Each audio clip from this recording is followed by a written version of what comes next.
ನಮೋ ತಸ್ಸ ಭಗವತೋ ಅರ್ಹತೋ ಸಮ್ಮಾ ಸಂಬುದ್ಧಸ್ಸ. ಬುದ್ಧ ಧಮ್ಮ ಸಂಘ ತ್ರಿರತ್ನಗಳಿಗೆ ನಮಿಸುತ್ತಾ, ಪರಮ ಪೂಜ್ಯ ಬೋಧಿಸತ್ವ ಬಾಬಾ ಸಾಹೇಬರ ಪಾದಗಳಿಗೆ ನಮಿಸುತ್ತಾ, ಪೂಜ್ಯ ಮಾತಾಜಿಯವರ ಪಾದಗಳಿಗೆ ನಮಿಸುತ್ತಾ, ಭಾನುವಾರದ ಈ ಧಮ್ಮ ಕಾರ್ಯಕ್ರಮಕ್ಕೆ ತಮ್ಮೆಲ್ಲರಿಗೂ ಕೂಡ ಸ್ವಾಗತವನ್ನು ಕೋರ್ತಾ, ಇವತ್ತು ಮಧ್ಯಮ ನಿಕಾಯದ 2ನೇ ಸಂಪುಟದ ಚೂಳ ಹತ್ತಿ ಪಾದೋಪಮ ಸುತ್ತದ ಬಗ್ಗೆ ನಾವು ಚರ್ಚೆಯನ್ನು ಮಾಡೋಣ. ಚೂಳ ಹತ್ತಿ ಪಾದೋಪಮ. ಚೂಳ ಅಂತಂತಂದ್ರೆ ಸಣ್ಣ ಸುತ್ತ, ಚೂಳ ಅಂತ ಸಣ್ಣದು, ಮಹಾ ಅಂತಂದ್ರೆ ದೊಡ್ಡದು. ಓಕೆ, ಅದೇ ಮಹಾ ಹತ್ತಿ ಪಾದೋಪಮ ಸುತ್ತ ಅಂತ ಕೂಡ ಇದೆ. ಅದು ಬೇರೆ ಬೇರೆ ಸಂದರ್ಭದಲ್ಲಿ ಭಗವಾನ್ ಬುದ್ಧರು ಹೇಳಿರ್ತಕ್ಕಂಥದ್ದು. ಓಕೆ, ಹತ್ತಿ ಪಾದ, ಹತ್ತಿ ಅಂತಂದರೆ ಬಾಳೆಯಲ್ಲಿ ಅದನ್ನು ಕನ್ನಡಕ್ಕೆ ಅನುವಾದ ಮಾಡಿದ್ರೆ ಆನೆ. ಓಕೆ, ಆನೆಯ ಪಾದದ ಉಪಮೆಯ ಸುತ್ತ. ಓಕೆ, ಒಮ್ಮೆ ಭಗವಾನ್ ಬುದ್ಧರು ಶ್ರಾವಸ್ತಿಯ ಜೇತವನದಲ್ಲಿ ತಂಗಿರ್ತಾರೆ. ಆ ಸಂದರ್ಭದಲ್ಲಿ ಶ್ರಾವಸ್ತಿಯಲ್ಲಿ ಜನಸಂಖ್ಯೆ ಎಷ್ಟಿತ್ತು ಅವತ್ತಿನ ಕಾಲಘಟ್ಟದಲ್ಲಿ?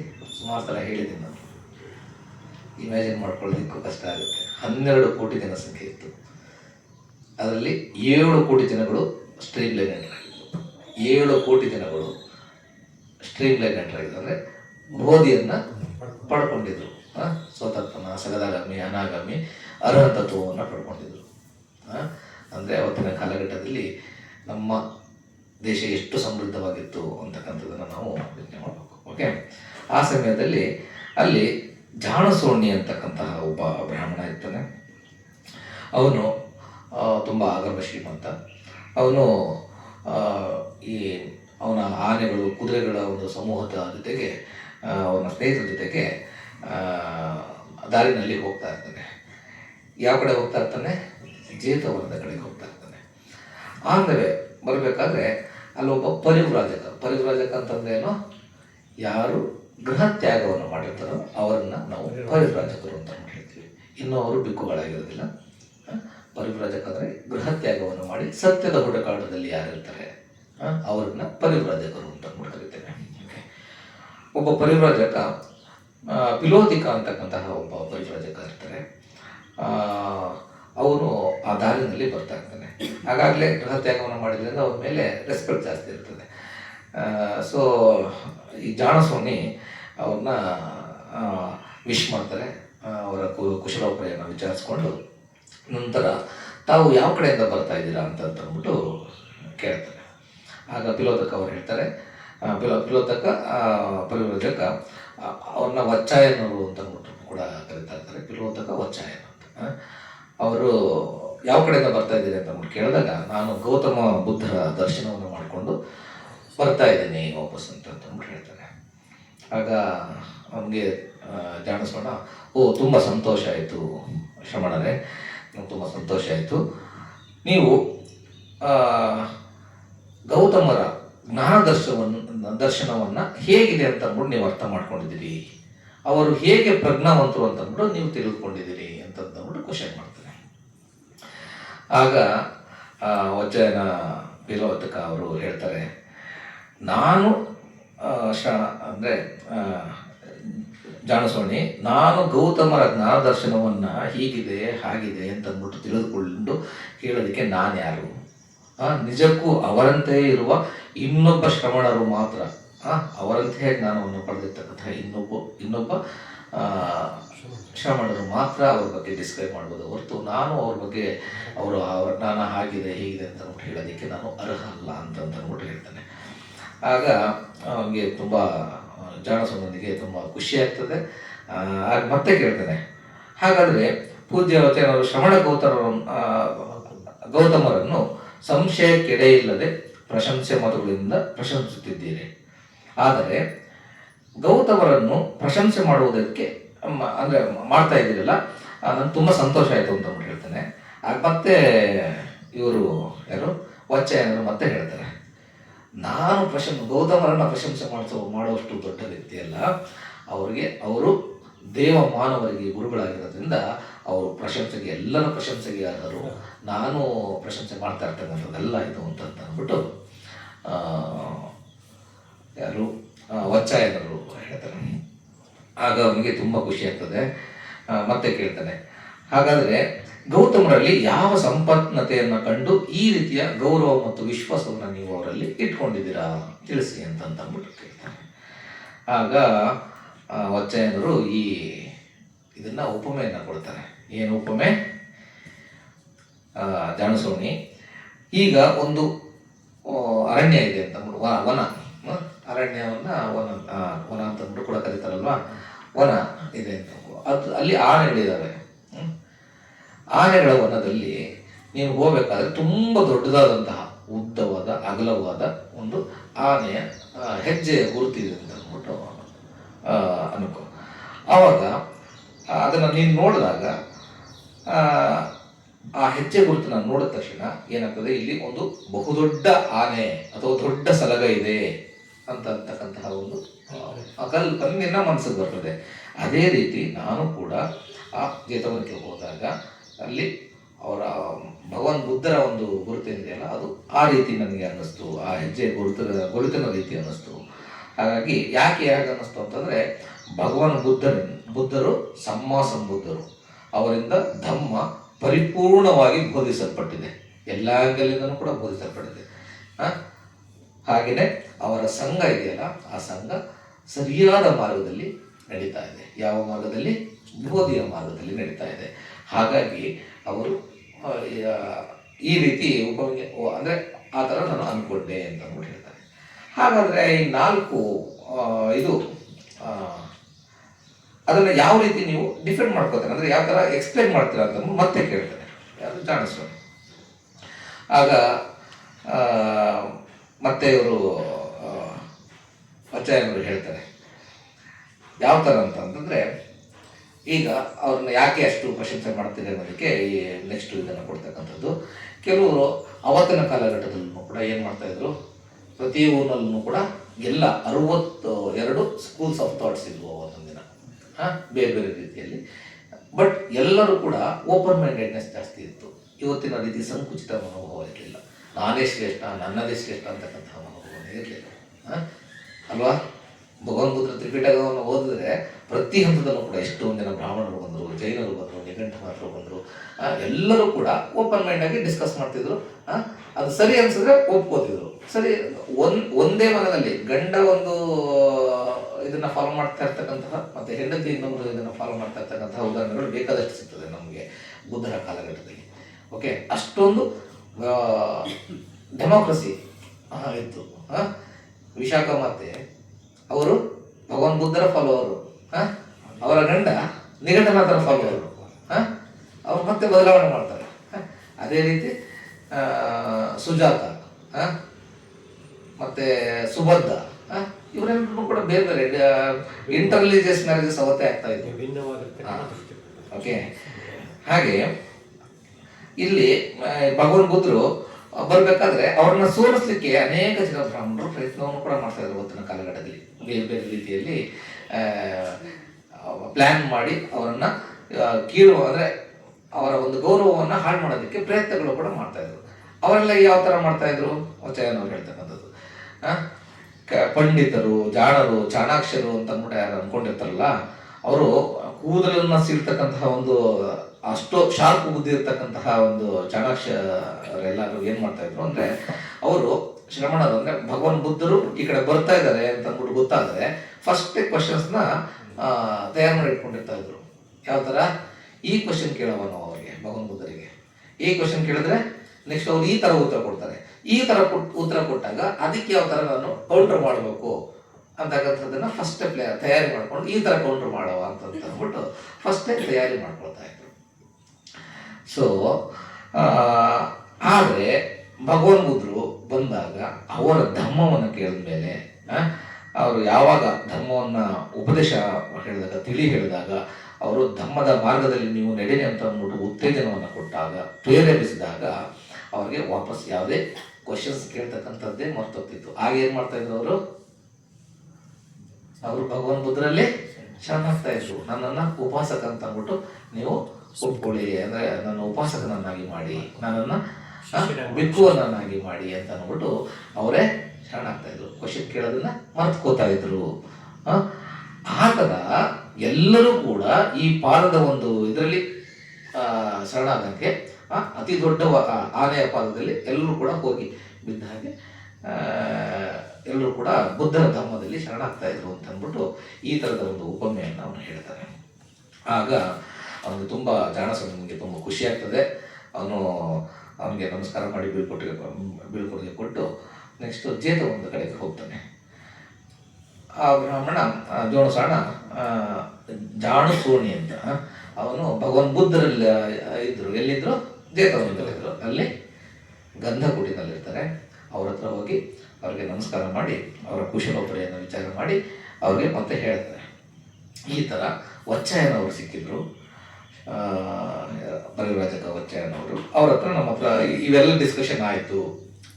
ಹೌದಾ ಅಂತ ಅಂದ್ಬಿಟ್ಟು ಈ ಥರ ನಿಮ್ಮ ಕ್ವಾಲಿಟೀಸ್ ಈ ಥರ ಅಂತ ಅಂದ್ಬಿಟ್ಟು ಎಲ್ಲ ಹೇಳಿದ್ರು. ಹೌದಾ ಅಂತ ಅಂದ್ಬಿಟ್ಟು ಸರಿ ಇದೆಯಾ ಇದು ಅಂತ ಅಂದ್ಬಿಟ್ಟು ಕೇಳ್ತಾನೆ. ಆಗ ಭಗವಾನ್ ಬುದ್ಧರು ಹೇಳ್ತಾನೆ ಜಾಣಸ್ವಾಮಿಗೆ, ಓ ಬ್ರಾಹ್ಮಣ, ಈಗ ನೀಡಿರುವ ಆನೆಯ ಪಾದದ ಉದಾಹರಣೆ ಎಲ್ಲ ವಿವರಣೆಯೊಂದಿಗೆ ಕಂಪ್ಲೀಟ್ ಆಗಿಲ್ಲ, ಪರಿಪೂರ್ಣವಾಗಿಲ್ಲ. ಅದನ್ನು ನಾನು ಪರಿಪೂರ್ಣವಾಗಿ ಯಾವ ಥರ ನೀನು ನೋಡಬೇಕು ಅಂತಕ್ಕಂಥದ್ದನ್ನು ನಾನು ಹೇಳ್ತೀನಿ. ಧಮ್ಮದಲ್ಲಿ ಯಾವ ಥರ ನಾವು ಬೆಳೆಯಬೇಕು ಅಂತಕ್ಕಂಥದ್ರ ಬಗ್ಗೆ ನಾನು ನಿಮಗೆ ಕಂಪ್ಲೀಟಾಗಿ ನಾನು ವಿವರಣೆಯನ್ನು ನಾನು ನಿಮಗೆ ಹೇಳ್ತೀನಿ, ಮನಸ್ಸಿಟ್ಟು ಆಲಿಸು ಅಂತ ಅಂದ್ಬಿಟ್ಟು ಹೇಳ್ತಾರೆ. ಇದು ಧಮ್ಮದಲ್ಲಿ ಬೆಳಿಲಿಕ್ಕೆ ನಾವು ಏನೇನು ಮಾಡಬೇಕು ಅಂತಕ್ಕಂತಹ ಸ್ಟೆಪ್ಸ್ ಇದ್ದಾವೆ. ಅದನ್ನು ಭಗವಾನ್ ಬುದ್ಧರು ಹೇಳ್ತಾರೆ. ಅದನ್ನು ನೋಟ್ ಮಾಡ್ಕೊಳ್ಳಿ. ಅದೇ ಉಪಮೆಯನ್ನು ಈಗ ಆನೆಯನ್ನು ಹಿಡಿತಕ್ಕಂತಹ ಒಬ್ಬ ಆನೆಯ ಪಟು ಇದ್ದಾನೆ ಅಂತ ಅನ್ಕೊಳ್ಳಿ. ಅವನು ಆನೆಯ ವನವನ್ನು ಪ್ರವೇಶ ಮಾಡ್ತಾನೆ. ಆ ವನದಲ್ಲಿ ಹೋಗ್ಬೇಕಾದ್ರೆ ಆನೆಯ ಪಾದದ ಗುರುತುಗಳು ಕಾಣಿಸ್ತವೆ. ಆಗ ಫಸ್ಟ್ ಏನು ಮಾಡ್ದ ಅವನು, ಇದು ಒಂದು ದೊಡ್ಡ ಒಂಟಿ ಸಲಗ ಅನ್ನೋ ರೀತಿಯಲ್ಲಿ ಫಸ್ಟ್ ಅಲ್ಸ್ಯೂಮ್ ಮಾಡ್ಕೊಂಡ್ಬಿಟ್ಟ ಅಲ್ವಾ, ಯಾರು ವಚ್ಚಾಯನ. ಆದರೆ ಆ ಹೆಜ್ಜೆಯ ಗುರುತು ಒಂಟಿ ಸಲಗದೆ ಆಗಬೇಕು ಅಂತ ಮಟ್ಟೇನಿಲ್ಲ. ಆನೆ ಹೆಜ್ಜೆ ಗುರುತು, ಅದು ಹೆಣ್ಣಾನೆ ಹೆಜ್ಜೆ ಗುರುತಾಗಿರ್ಬೋದು, ಅಥವಾ ಯಾವ್ದಾದ್ರು ಗುಂಪಿನಲ್ಲಿ ಹೋಗ್ಬೇಕಾದ್ರೆ ಯಾವ್ದಾದ್ರು ಒಂದು ಆನೆಯ ಹೆಜ್ಜೆ ಗುರುತಾಗಿರ್ಬೋದು, ಬೇರೆ ಬೇರೆ ಇರ್ಬೋದು. ಅದು ಹೋಗ್ಬೇಕಾದ್ರೆ ಅನೇಕ ಗಿಡಗಂಟೆಗಳೆಲ್ಲ ಹಾಳಾಗಿರ್ತವೆ, ದಂತಗಳಿಂದ ಇದಾಗಿರ್ತವೆ, ಎಲ್ಲ ಕಟ್ಟಾಗಿರ್ತವೆ.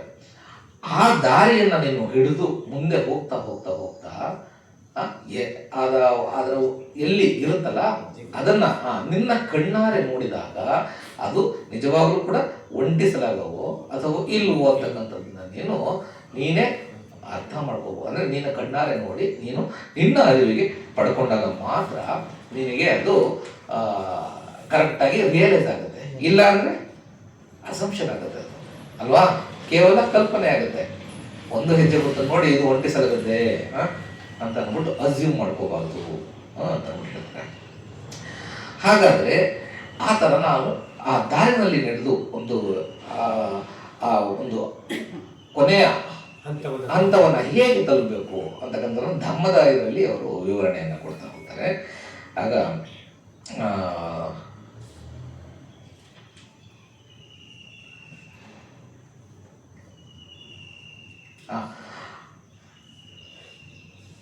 ಅದೇ ಅಲ್ಟಿಮೇಟ್ ಇದನ್ನ ಅವನು ರೀಚ್ ಆಗ್ತಾನಲ್ಲ ಕೊನೆಗೆ, ಈ ಸಲಗ ಇಲ್ಲಿದೆ ಅಂತಕ್ಕಂಥದ್ದು ಅವನಿಗೆ ತಿಳಿದ ನಂತರ ಅದನ್ನ ಯಾವ ಥರ ಅವ್ರು ಹೋಲಿಕೆ ಮಾಡ್ತಾರೆ ಅಂದರೆ, ಭಗವಾನ್ ಬುದ್ಧರು ಅಲ್ಟಿಮೇಟ್ ಎಲ್ಲದಕ್ಕಿಂತ ಒಪ್ಪುತ್ತೀರಾ? ಯಾಕೆ? ಅವರು ಇವತ್ತಿನ ಕಾಲಗಳಲ್ಲಿ ಸಂಬುದ್ಧರು. ಓಕೆ, ಇವತ್ತು ಬುದ್ಧರ ಎಲ್ಲ 28 ಬುದ್ಧರನ್ನು ನಾವು ಪಠಣ ಮಾಡಿದ್ವಿ. ಆದರೆ ನಾವು ಇರ್ತಕ್ಕಂತಹ ಕಾಲಘಟ್ಟ ಭಗವಾನ್ ಗೌತಮ ಬುದ್ಧರ ಕಾಲಘಟ್ಟದಲ್ಲಿದ್ದೀವಿ. 5000 ವರ್ಷಗಳು ಈ ಧಮ್ಮ ಇರ್ತದೆ. ಈ ಕಾಲಘಟ್ಟದಲ್ಲಿ ಅವರು ಎಲ್ಲರಿಗಿಂತ ಸರ್ವಶ್ರೇಷ್ಠರು. ಅದರಲ್ಲಿ ಯಾವುದಾದ್ರು ಅನುಮಾನ ಇದೆಯಾ? ಇಷ್ಟು ದಿನ ನೀವು ಧರ್ಮದಲ್ಲಿ ಬೆಳೀತಾ ಇದ್ದೀರಾ, ಸೊ ಹಾಗಾಗಿ ನಿಮ್ಗೆ ಅನುಮಾನ ಇಲ್ಲ. ಅವ್ರು ಯಾವ ಥರ ಇರ್ತಾರೆ? ಅವರ 9 ಗುಣಗಳೇನಿದ್ದಾವೆ. ಅವರು ಅರ್ಹಂತರು, ಸಮ್ಯಕ್ ಸಂಬುದ್ಧರು, ವಿದ್ಯಾಚರಣ ಸಂಪನ್ನರು, ಸುಗತರು, ಲೋಕಗಳಂದರೆ ಎಲ್ಲ ಲೋಕಗಳನ್ನು ತಿಳಿದಂಥವರು, ವ್ಯಕ್ತಿಗಳನ್ನು ಧಮ್ಮದ ಮಾರ್ಗದಲ್ಲಿ ಸರಿಯಾಗಿ ಮುನ್ನಡೆಸ್ತಕ್ಕಂತಹವರು, ಮತ್ತು ದೇವತೆಗಳಿಗೆ ಮತ್ತು ಮಾನವರಿಗೆ ಸರ್ವಶ್ರೇಷ್ಠವಾದಂತಹ ಗುರುಗಳು. ಹಾಗಾಗಿ ನಾವು ಅವರಿಗೆ ಬುದ್ಧರು ಅಂತ ಹೇಳ್ತೀವಿ, ಎಲ್ಲ ಭಗವಂತರು ಅಂತ ಹೇಳ್ತೀವಿ. ಯಾಕಂದರೆ ಎಲ್ಲ ರಾಗ ದೋಷ ಮೋಹಗಳಿಂದ ಕಂಪ್ಲೀಟಾಗಿ ಅವರು ಮುಕ್ತರಾಗಿದ್ದಾರೆ. ಹಾಗಾಗಿ ನಾವು ಅವರನ್ನು ಗೌರವಿಸ್ತೇವೆ ಅಂತಕ್ಕಂಥದ್ದನ್ನು ಅಲ್ಟಿಮೇಟ್ ಆಗಿ ನೀವು ರಿಯಲೈಸ್ ಮಾಡ್ಕೊಳ್ತೀರಾ ಅಲ್ವಾ. ಯಾವಾಗ ಅಲ್ಟಿಮೇಟ್ ಆಗಿ ಆ ಭಗವಾನ್ ಬುದ್ಧರ ಅಂದರೆ ಕೊನೆ ಇದನ್ನ ಹಂತವನ್ನು ಗುರಿಯನ್ನು ತಲುಪ್ತಿರೋ ಆಗ ನಿಮಗೆ ಅವರ ಕ್ವಾಲಿಟೀಸ್ ನೋಡಿದ್ರಿ. ಎರಡನೇದು ಅವ್ರು ಹೇಳ್ತಕ್ಕಂತಹ ಉಪದೇಶ ಮಾಡ್ತಕ್ಕಂತಹ ಧಮ್ಮದ ಕ್ವಾಲಿಟೀಸ್ನ ನೀವು ಅಸೆಸ್ ಮಾಡ್ತೀರಿ. ಧಮ್ಮದ ಕ್ವಾಲಿಟೀಸ್ 6 ಅವುಗಳನ್ನು ಅಸೆಸ್ ಮಾಡ್ತೀರಿ. ಆಗ ಏನಾಗ್ತದೆ, ಅಲ್ಲಿ ಆ ಧಮ್ಮದ ಭಾಗದಲ್ಲಿ ನಡೀತಾ ಇರ್ತಕ್ಕಂತಹ ಸಂಘವನ್ನು ನೋಡ್ತೀರಿ. ಸಂಘವನ್ನು ನೋಡಿದಾಗ ನಿಮಗೆ ಇನ್ಸ್ಪಿರೇಷನ್ ಆಗ್ತದೆ. ಇನ್ಸ್ಪಿರೇಷನ್ ಆದಾಗ ನೀವೇನು ಮಾಡ್ತೀರಿ, ನೀವು ಆ ಮಾರ್ಗದಲ್ಲಿ ನಾನೂ ಕೂಡ ನಡೀಬೇಕು ಅಂತಕ್ಕಂತಹ ಒಂದು ಆಗ ಅದನ್ನು ತುಂಬ ಚಿಂತನೆ ನಡೆಸ್ತೀರಲ್ವಾ. ಶ್ರದ್ಧೆ ಹೆಚ್ಚಾಗುತ್ತೆ, ಭಗವಾನ್ ಬುದ್ಧರಲ್ಲಿ ಶ್ರದ್ಧೆ ಹೆಚ್ಚಾಗುತ್ತೆ, ಧಮ್ಮದಲ್ಲಿ ಶ್ರದ್ಧೆ ಹೆಚ್ಚಾಗುತ್ತೆ, ಸಂಘದಲ್ಲಿ ಶ್ರದ್ಧೆ ಹೆಚ್ಚಾಗುತ್ತೆ. ಯಾವಾಗ ಆ ಥರ ಆಗುತ್ತೋ ಆಗ ನಿಮಗೆ ಧಮ್ಮದ ಮಾರ್ಗದಲ್ಲಿ ನಡೀಬೇಕು ಅಂತ ಅಂದ್ಬಿಟ್ಟು ಯೋಚನೆ ಮಾಡಿದ ತಕ್ಷಣ ನಿಮ್ಮಲ್ಲಿ ಏನೇನೋ ಬದಲಾವಣೆಗಳಾಗ್ತವೆ. ಏನೇನು ಗೊತ್ತಾಗುತ್ತೆ, ಈ ಗೃಹಸ್ಥ ಜೀವನ ಅಂತಕ್ಕಂಥದ್ದು ಬಂಧನ ಉಳ್ಳದ್ದು, ಅದು ಕಶ್ಮಲಗಳಿಂದ ಕೂಡಿದೆ. ಮತ್ತು ನಾವು ಯಾವಾಗ ಗೃಹತ್ಯಾಗವನ್ನು ಮಾಡ್ತೀವೋ ಧಮ್ಮದ ಧಾರಣೆಯಲ್ಲಿ ನಾವು ನಡೀಲಿಕ್ಕೆ ಅಂದರೆ ಆಗುವವರಿಗೆ ಇದನ್ನು ಹೇಳ್ತಾ ಇರ್ತಕ್ಕಂಥದ್ದು. ಓಕೆ, ಉಪಾಸಕರು ಎಲ್ಲವನ್ನು ತ್ಯಾಗ ಮಾಡಬೇಕು ಅಂದರೆ ಗೃಹತ್ಯಾಗವನ್ನು ಮಾಡಬೇಕು ಅಂತ ಅಂದ್ಬಿಟ್ಟಿಲ್ಲ. ಆದರೆ ಅರ್ಹಂತರಾದರೆ ಒಂದು ವೇಳೆ ನೀವು ಸೋತಪ್ಪನ ಸಗದಾಗಾಮಿ ಅನಾಗಾಮಿ ಆದರೂ ಕೂಡ ನೀವು ಗೃಹಸ್ಥರಾಗೇ ಇರ್ಬೋದು. ಆದರೆ ಒಂದು ಸಲ ಅರ್ಹಂತರಾದ ಮೇಲೆ ನೀವು ಗೃಹಸ್ಥರಾಗಿರಲಿಕ್ಕೆ ಸಾಧ್ಯ ಇಲ್ಲ. ಅರ್ಹಂತತ್ವದಲ್ಲಿ ನೀವು ವಿತಿನ್ 1 ವೀಕ್ ನೀವು ಭಿಕ್ಕುಗಳಾಗಬೇಕು, ಇಲ್ಲಾಂದರೆ 1 ವಾರದಲ್ಲಿ ನೀವು ಪರಿನಿರ್ವಾಣವನ್ನು ಹೊಂದಿರ. ಅದಕ್ಕೆ ಭಗವಾನ್ ಬುದ್ಧರು ತಂದೆ ಶುದ್ಧೋಧನ ಅವರು ಉದಾಹರಣೆ. ಅವರು ಅರ್ಹಂತರಾಗ್ತಾರೆ. ಅರ್ಹಂತತ್ವವನ್ನು ಪಡ್ಕೊಂಡ ನಂತರ ಭಿಕ್ಕು ಆಗಲಿಕ್ಕೆ ಭಗವಾನ್ ಬುದ್ಧರು ಹೇಳ್ತಾರೆ. ಆದರೆ ನನ್ನದೇ ಆದಂತಹ ಜವಾಬ್ದಾರಿ ಇದೆ. ಯಾಕೆ ರಾಜ ಮಹಾರಾಜ ಆಗಿದ್ದವರು, ಆ ರಾಜನ ಒಂದು ಇದನ್ನು ಕರ್ತವ್ಯಗಳನ್ನು ನಾನು ಪೂರೈಸಿ ಅದನ್ನು ಜನಗಳಿಗೆ ಸಮರ್ಪಣೆ ಮಾಡಬೇಕಾಗಿರೋದ್ರಿಂದ ನಾನು ಭಿಕ್ಕು ಆಗೋದಿಲ್ಲ, ನಾನು ಪರಿನಿರ್ವಾಣವನ್ನು ಹೊಂದ್ತೀನಿ ಅಂತ ಅಂದ್ಬಿಟ್ಟು ಅವರು ರಾಜನಾಗಿ ಅವನ ಕರ್ತವ್ಯವನ್ನು 1 ವಾರದಲ್ಲಿ ಮುಗಿಸ್ತಾರೆ. ಆದಮೇಲೆ ಅವರು ಪರಿನಿರ್ವಾಣವನ್ನು ಹೊಂದ್ತಾರೆ. ಓಕೆ, ಬಟ್ ಗೃಹಸ್ಥರಾಗಿ ನೀವು ಸೋತಪ್ಪನವರಾಗ್ಬೋದು, ಸಗದಗಾಮಿಗಳಾಗ್ಬೋದು, ಅನಾಗಮಿಗಳಾಗ್ಬೋದು. ಸೋತಪ್ಪನ ಅಂತಂದರೆ 3 ಫೆಟರ್ಸ್ನ ಬಿಟ್ಟಿರ್ತಕ್ಕಂಥವ್ರು. ಸಗದಗಾಮಿ 5 ಫೆಟರ್ಸ್ ಅಂದರೆ 3 + 2. ಮೊದಲನೇದು ಸಕ್ಕಾಯ ದಿಟ್ಟಿ, ಶೀಲಬದ್ಧ ಪರಮಾಸ ಮತ್ತು ವಿಚಿಕಿಚ್ಚ. ಇವು 3 ಕಂಪ್ಲೀಟ್ ಆಗೋಗಿರ್ತದೆ. ಸಕ್ಕಾಯ ದಿಟ್ಟಿ ಅಂದರೆ ಸಂಶಯಗಳು, ಸಂಶಯಗಳೆಲ್ಲ ಅಲ್ಲ, ಸಕ್ಕಾಯ ತಪ್ಪಾದ ದೃಷ್ಟಿಕೋನಗಳನ್ನ ಕಂಪ್ಲೀಟಾಗಿ ನಾಶ ಮಾಡ್ತಾರೆ. ಓಕೆ, ಮತ್ತು ಶೀಲಬದ್ಧ ಪರಮಾಸ ಅಂದರೆ ಮೌಢ್ಯಗಳಿಂದ ಕಂಪ್ಲೀಟಾಗಿ ಹೊರಬಂದಿರ್ತಕ್ಕಂಥದ್ದು. ಮತ್ತು ವಿಚಿಕಿಚ್ಚ ಅಂದರೆ ಸಂಶಯಗಳಿಂದ, ಬುದ್ಧ ಧರ್ಮ ಸಂಘದಲ್ಲಿರ್ತಕ್ಕಂತಹ ಸಂಶಯಗಳಿಂದ ಕಂಪ್ಲೀಟಾಗಿ ಹೊರಬಂದಿರ್ತಕ್ಕಂಥದ್ದು. ಇವು 3ನ್ನ ಯಾವಾಗ ನಾವು ನಾಶ ಮಾಡ್ತೀವೋ ನಾವು ಸೋತಪ್ಪನರಾಗ್ತೀವಿ. ಅದೇ ರೀತಿ ಸಗದಾಗಾಮಿಗಳು ಅಂತಂತಂದರೆ ನಮ್ಮಲ್ಲಿರ್ತಕ್ಕಂತಹ ಕಾಮದ ಚಿಂತನೆಗಳನ್ನು ಸುಪ್ತವಾಗಿ ಕಂಪ್ಲೀಟಾಗಿ ನಾಶ ಆಗಿರಲ್ಲ, ಬಟ್ ಕಂಪ್ಲೀಟಾಗಿ ಅದು ತುಂಬ ಸುಪ್ತದ ಲೆವೆಲಲ್ಲಿ ಹೋಗಿರ್ತದೆ. ಓಕೆ, ಅದೇ ರೀತಿ ದ್ವೇಷ ಕಂಪ್ಲೀಟಾಗಿ ನಾಶ ಆಗಿರಲ್ಲ, ಅದು ಸುಪ್ತದ ಲೆವೆಲಲ್ಲಿ ಇರ್ತದೆ. ಅವರು ಸಗದಾಗಾಮಿಗಳಾಗ್ತಾರೆ.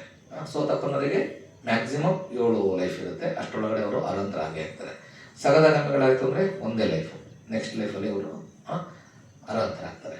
ಅದೇ ರೀತಿ ಅನಾಗಾಮಿಗಳಾಗಬೇಕು ಅಂದರೆ ಈ 2ನ್ನ ಕಾಮದ ಚಿಂತನೆಗಳನ್ನು ಕಂಪ್ಲೀಟಾಗಿ ನಾಶ ಮಾಡಿರ್ತಾರೆ, ಮತ್ತು ದ್ವೇಷದ ಚಿಂತನೆಗಳನ್ನು ಕಂಪ್ಲೀಟಾಗಿ ನಾಶ ಮಾಡಿರ್ತಾರೆ, ಮತ್ತು ಫಸ್ಟ್ 3 ಅವನ್ನ ಕಂಪ್ಲೀಟಾಗಿ ನಾಶ ಮಾಡಿರ್ತಾರೆ. ಓಕೆ, ಯಾರು ಇವನ್ನ 5ನ್ನ ಕಂಪ್ಲೀಟಾಗಿ ನಾಶ ಮಾಡಿರ್ತಾರೋ ಅವರು ಅನಾಗಾಮಿಗಳಾಗಿರ್ತಾರೆ. ಅನಂತರಾಗಬೇಕು ಅಂದರೆ ಇನ್ನೂ 5 ಫೆಟರ್ಸ್ ಇದ್ದಾವೆ. ಯಾವುದು? ರೂಪಲೋಕದ ಬಗ್ಗೆ ಅಂಟುವಿಕೆ ಇರ್ತದೆ, ಅರೂಪಲೋಕದ ಬಗ್ಗೆ ಅಂಟುವಿಕೆ ಇರ್ತದೆ, ಮಾಣ ಅಹಂಕಾರ ಇರ್ತದೆ, ನಾನು ಅಂತಕ್ಕಂಥ ಅಹಂಕಾರ ಇರ್ತದೆ, ಮತ್ತು ಮಾಣ ಈ ಥರ ಇನ್ನೂ 2 ಇದ್ದಾವೆ. ಅವನ್ನೆಲ್ಲ ಕಂಪ್ಲೀಟಾಗಿ ನಾಶ ಮಾಡಿದ ನಂತರ ಅವರು ಅರ್ಹಂತರಾಗ್ತಾರೆ. ಸೊ ಗೃಹಸ್ಥರಾದರೂ ಕೂಡ ನೀವು ಗೃಹಸ್ಥರಾಗಿಯೂ ಕೂಡ ನೀವು ಬೋಧೆಯನ್ನು ಪಡೀಲಿಕ್ಕೆ ಅರ್ಹತೆ ಇದೆ. ಆದರೆ ಒಂದು ಸಲ ಅರ್ಹತರಾದ ಮೇಲೆ ನೀವು ಭಿಕ್ಕು ಆಗಲೇಬೇಕಾಗ್ತದೆ. ಬಟ್ ನಿಮಗೆ ಭಗವಾನ್ ಬುದ್ಧರ ಧಮ್ಮವನ್ನು ಯಾರು ಕೇಳ್ತಾರೋ ಅವರ ಮನಸ್ಸಿನಲ್ಲಿ ಏನೇನು ಉತ್ಪತ್ತಿ ಆಗ್ತದೆ ಅಂತಕ್ಕಂಥದ್ದನ್ನು ನಾನು ಭಗವಂತ ಬುದ್ಧರು ಈ ಥರ ಹೇಳ್ತಾರೆ. ಗೃಹಸ್ಥ ಜೀವನ ಬಂಧನ ಉಳ್ಳದ್ದು,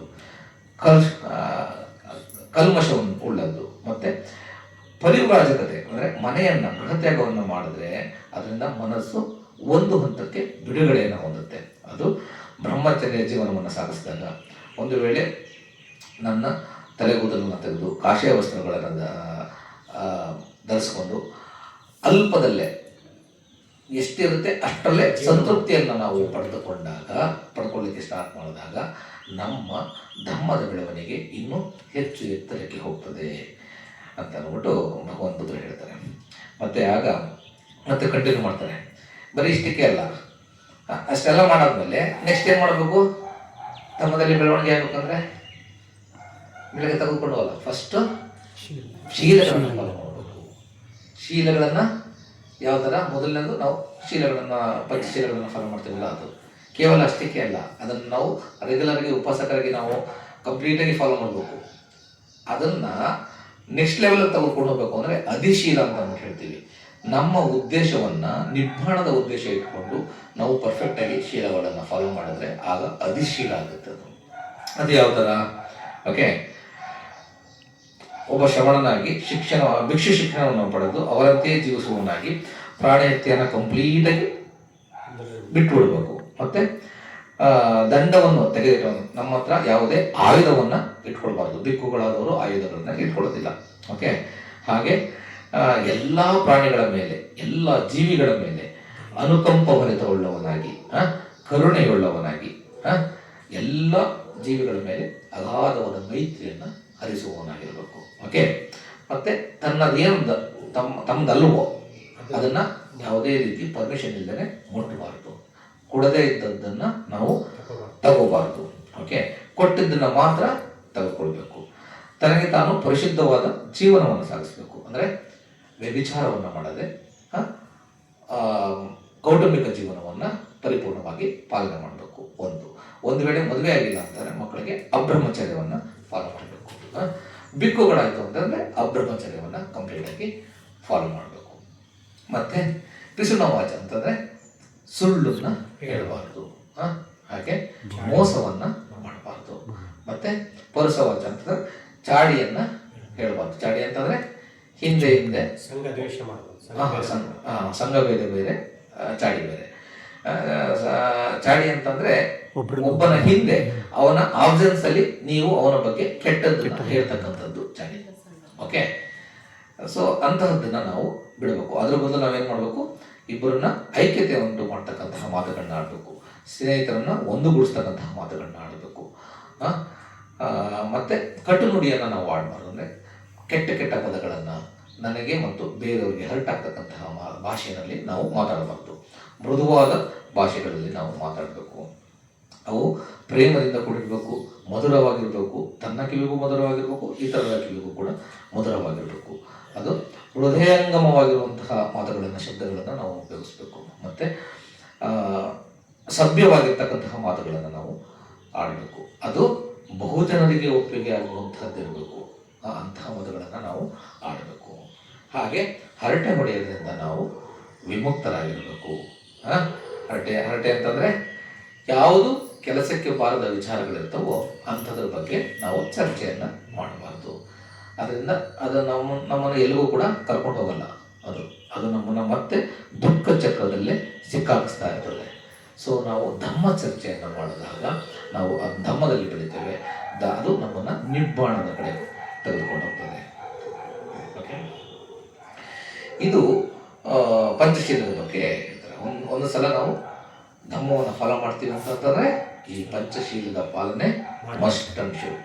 ಓಕೆ, ಇದು ಬೇಸಿಕ್ ಥಿಂಗ್. ನಿಮ್ಗೆಲ್ರಿಗೂ ಗೊತ್ತು. ಬಟ್ ಅದೇ ಕೆಲವೊಂದು ಇಂಟೆಲೆಕ್ಚುಯಲ್ ಕ್ಲಾಸು ಬಾಬಾ ಸಾಹೇಬ್ರ ಹೆಸರಿನಲ್ಲಿ ಇದನ್ನು ಇತ್ತೀಚೆಗೆ ಕಡಿಮೆ ಆಗಿದೆ. ಒಂದು ವರ್ಷದ ಹಿಂದೆ ಬಹಳ ಇದಾಗಿದ್ದಾರೆ, ಪಂಚಶೀಲಗಳು ಕೇವಲ ಭಿಕ್ಕುಗಳು ಮಾತ್ರ ಅಂತಂದ್ಬಿಟ್ಟು. ಪಂಚಶೀಲಗಳಲ್ಲಿ ಯಾವುದಾದ್ರೂ ಕೆಟ್ಟದಿದೆಯಾ? ಕೆಟ್ಟದಲ್ಲದೆ ಇರ್ತಕ್ಕಂಥದ್ದನ್ನು ಯಾರು ಫಾಲೋ ಮಾಡಿದ್ರೆ? ಭಿಕ್ಕುಗಳು ಫಾಲೋ ಮಾಡಬೇಕು ಅಂತ ಅಂದ್ಬಿಟ್ಟಿದ್ದಾರೆ.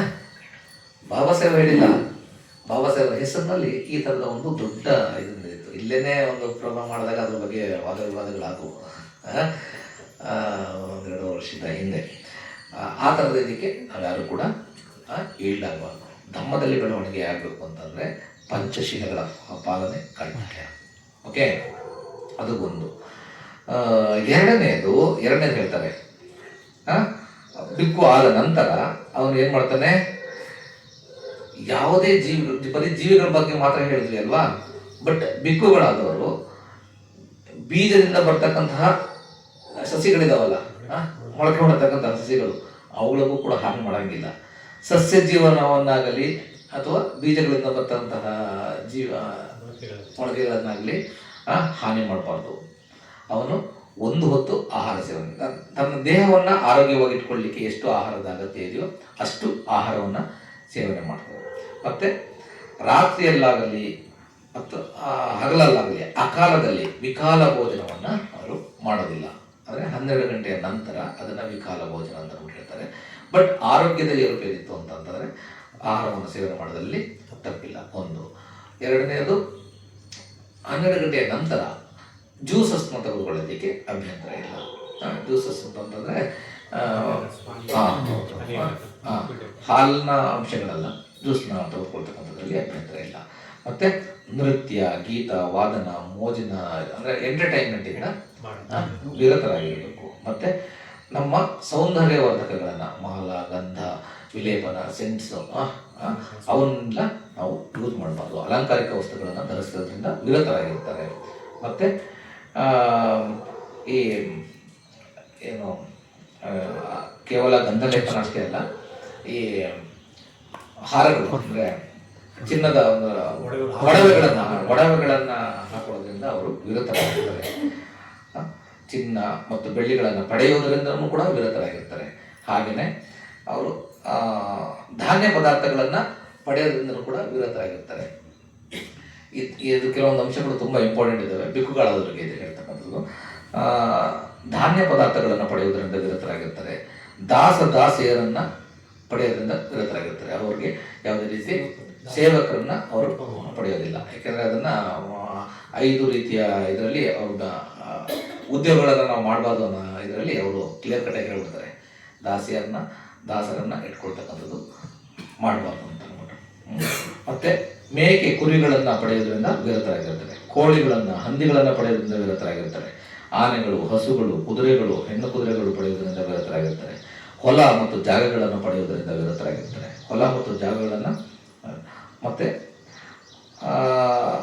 ಅದನ್ನು ಕೊಳ್ಳೋದಾಗಲಿ ಮಾರಾಟ ಮಾಡೋದ್ರಿಂದಾಗಲಿ ಎರಡನ್ನೂ ಕೂಡ ಅವರು ವಿರತರಾಗಿರ್ತಾರೆ.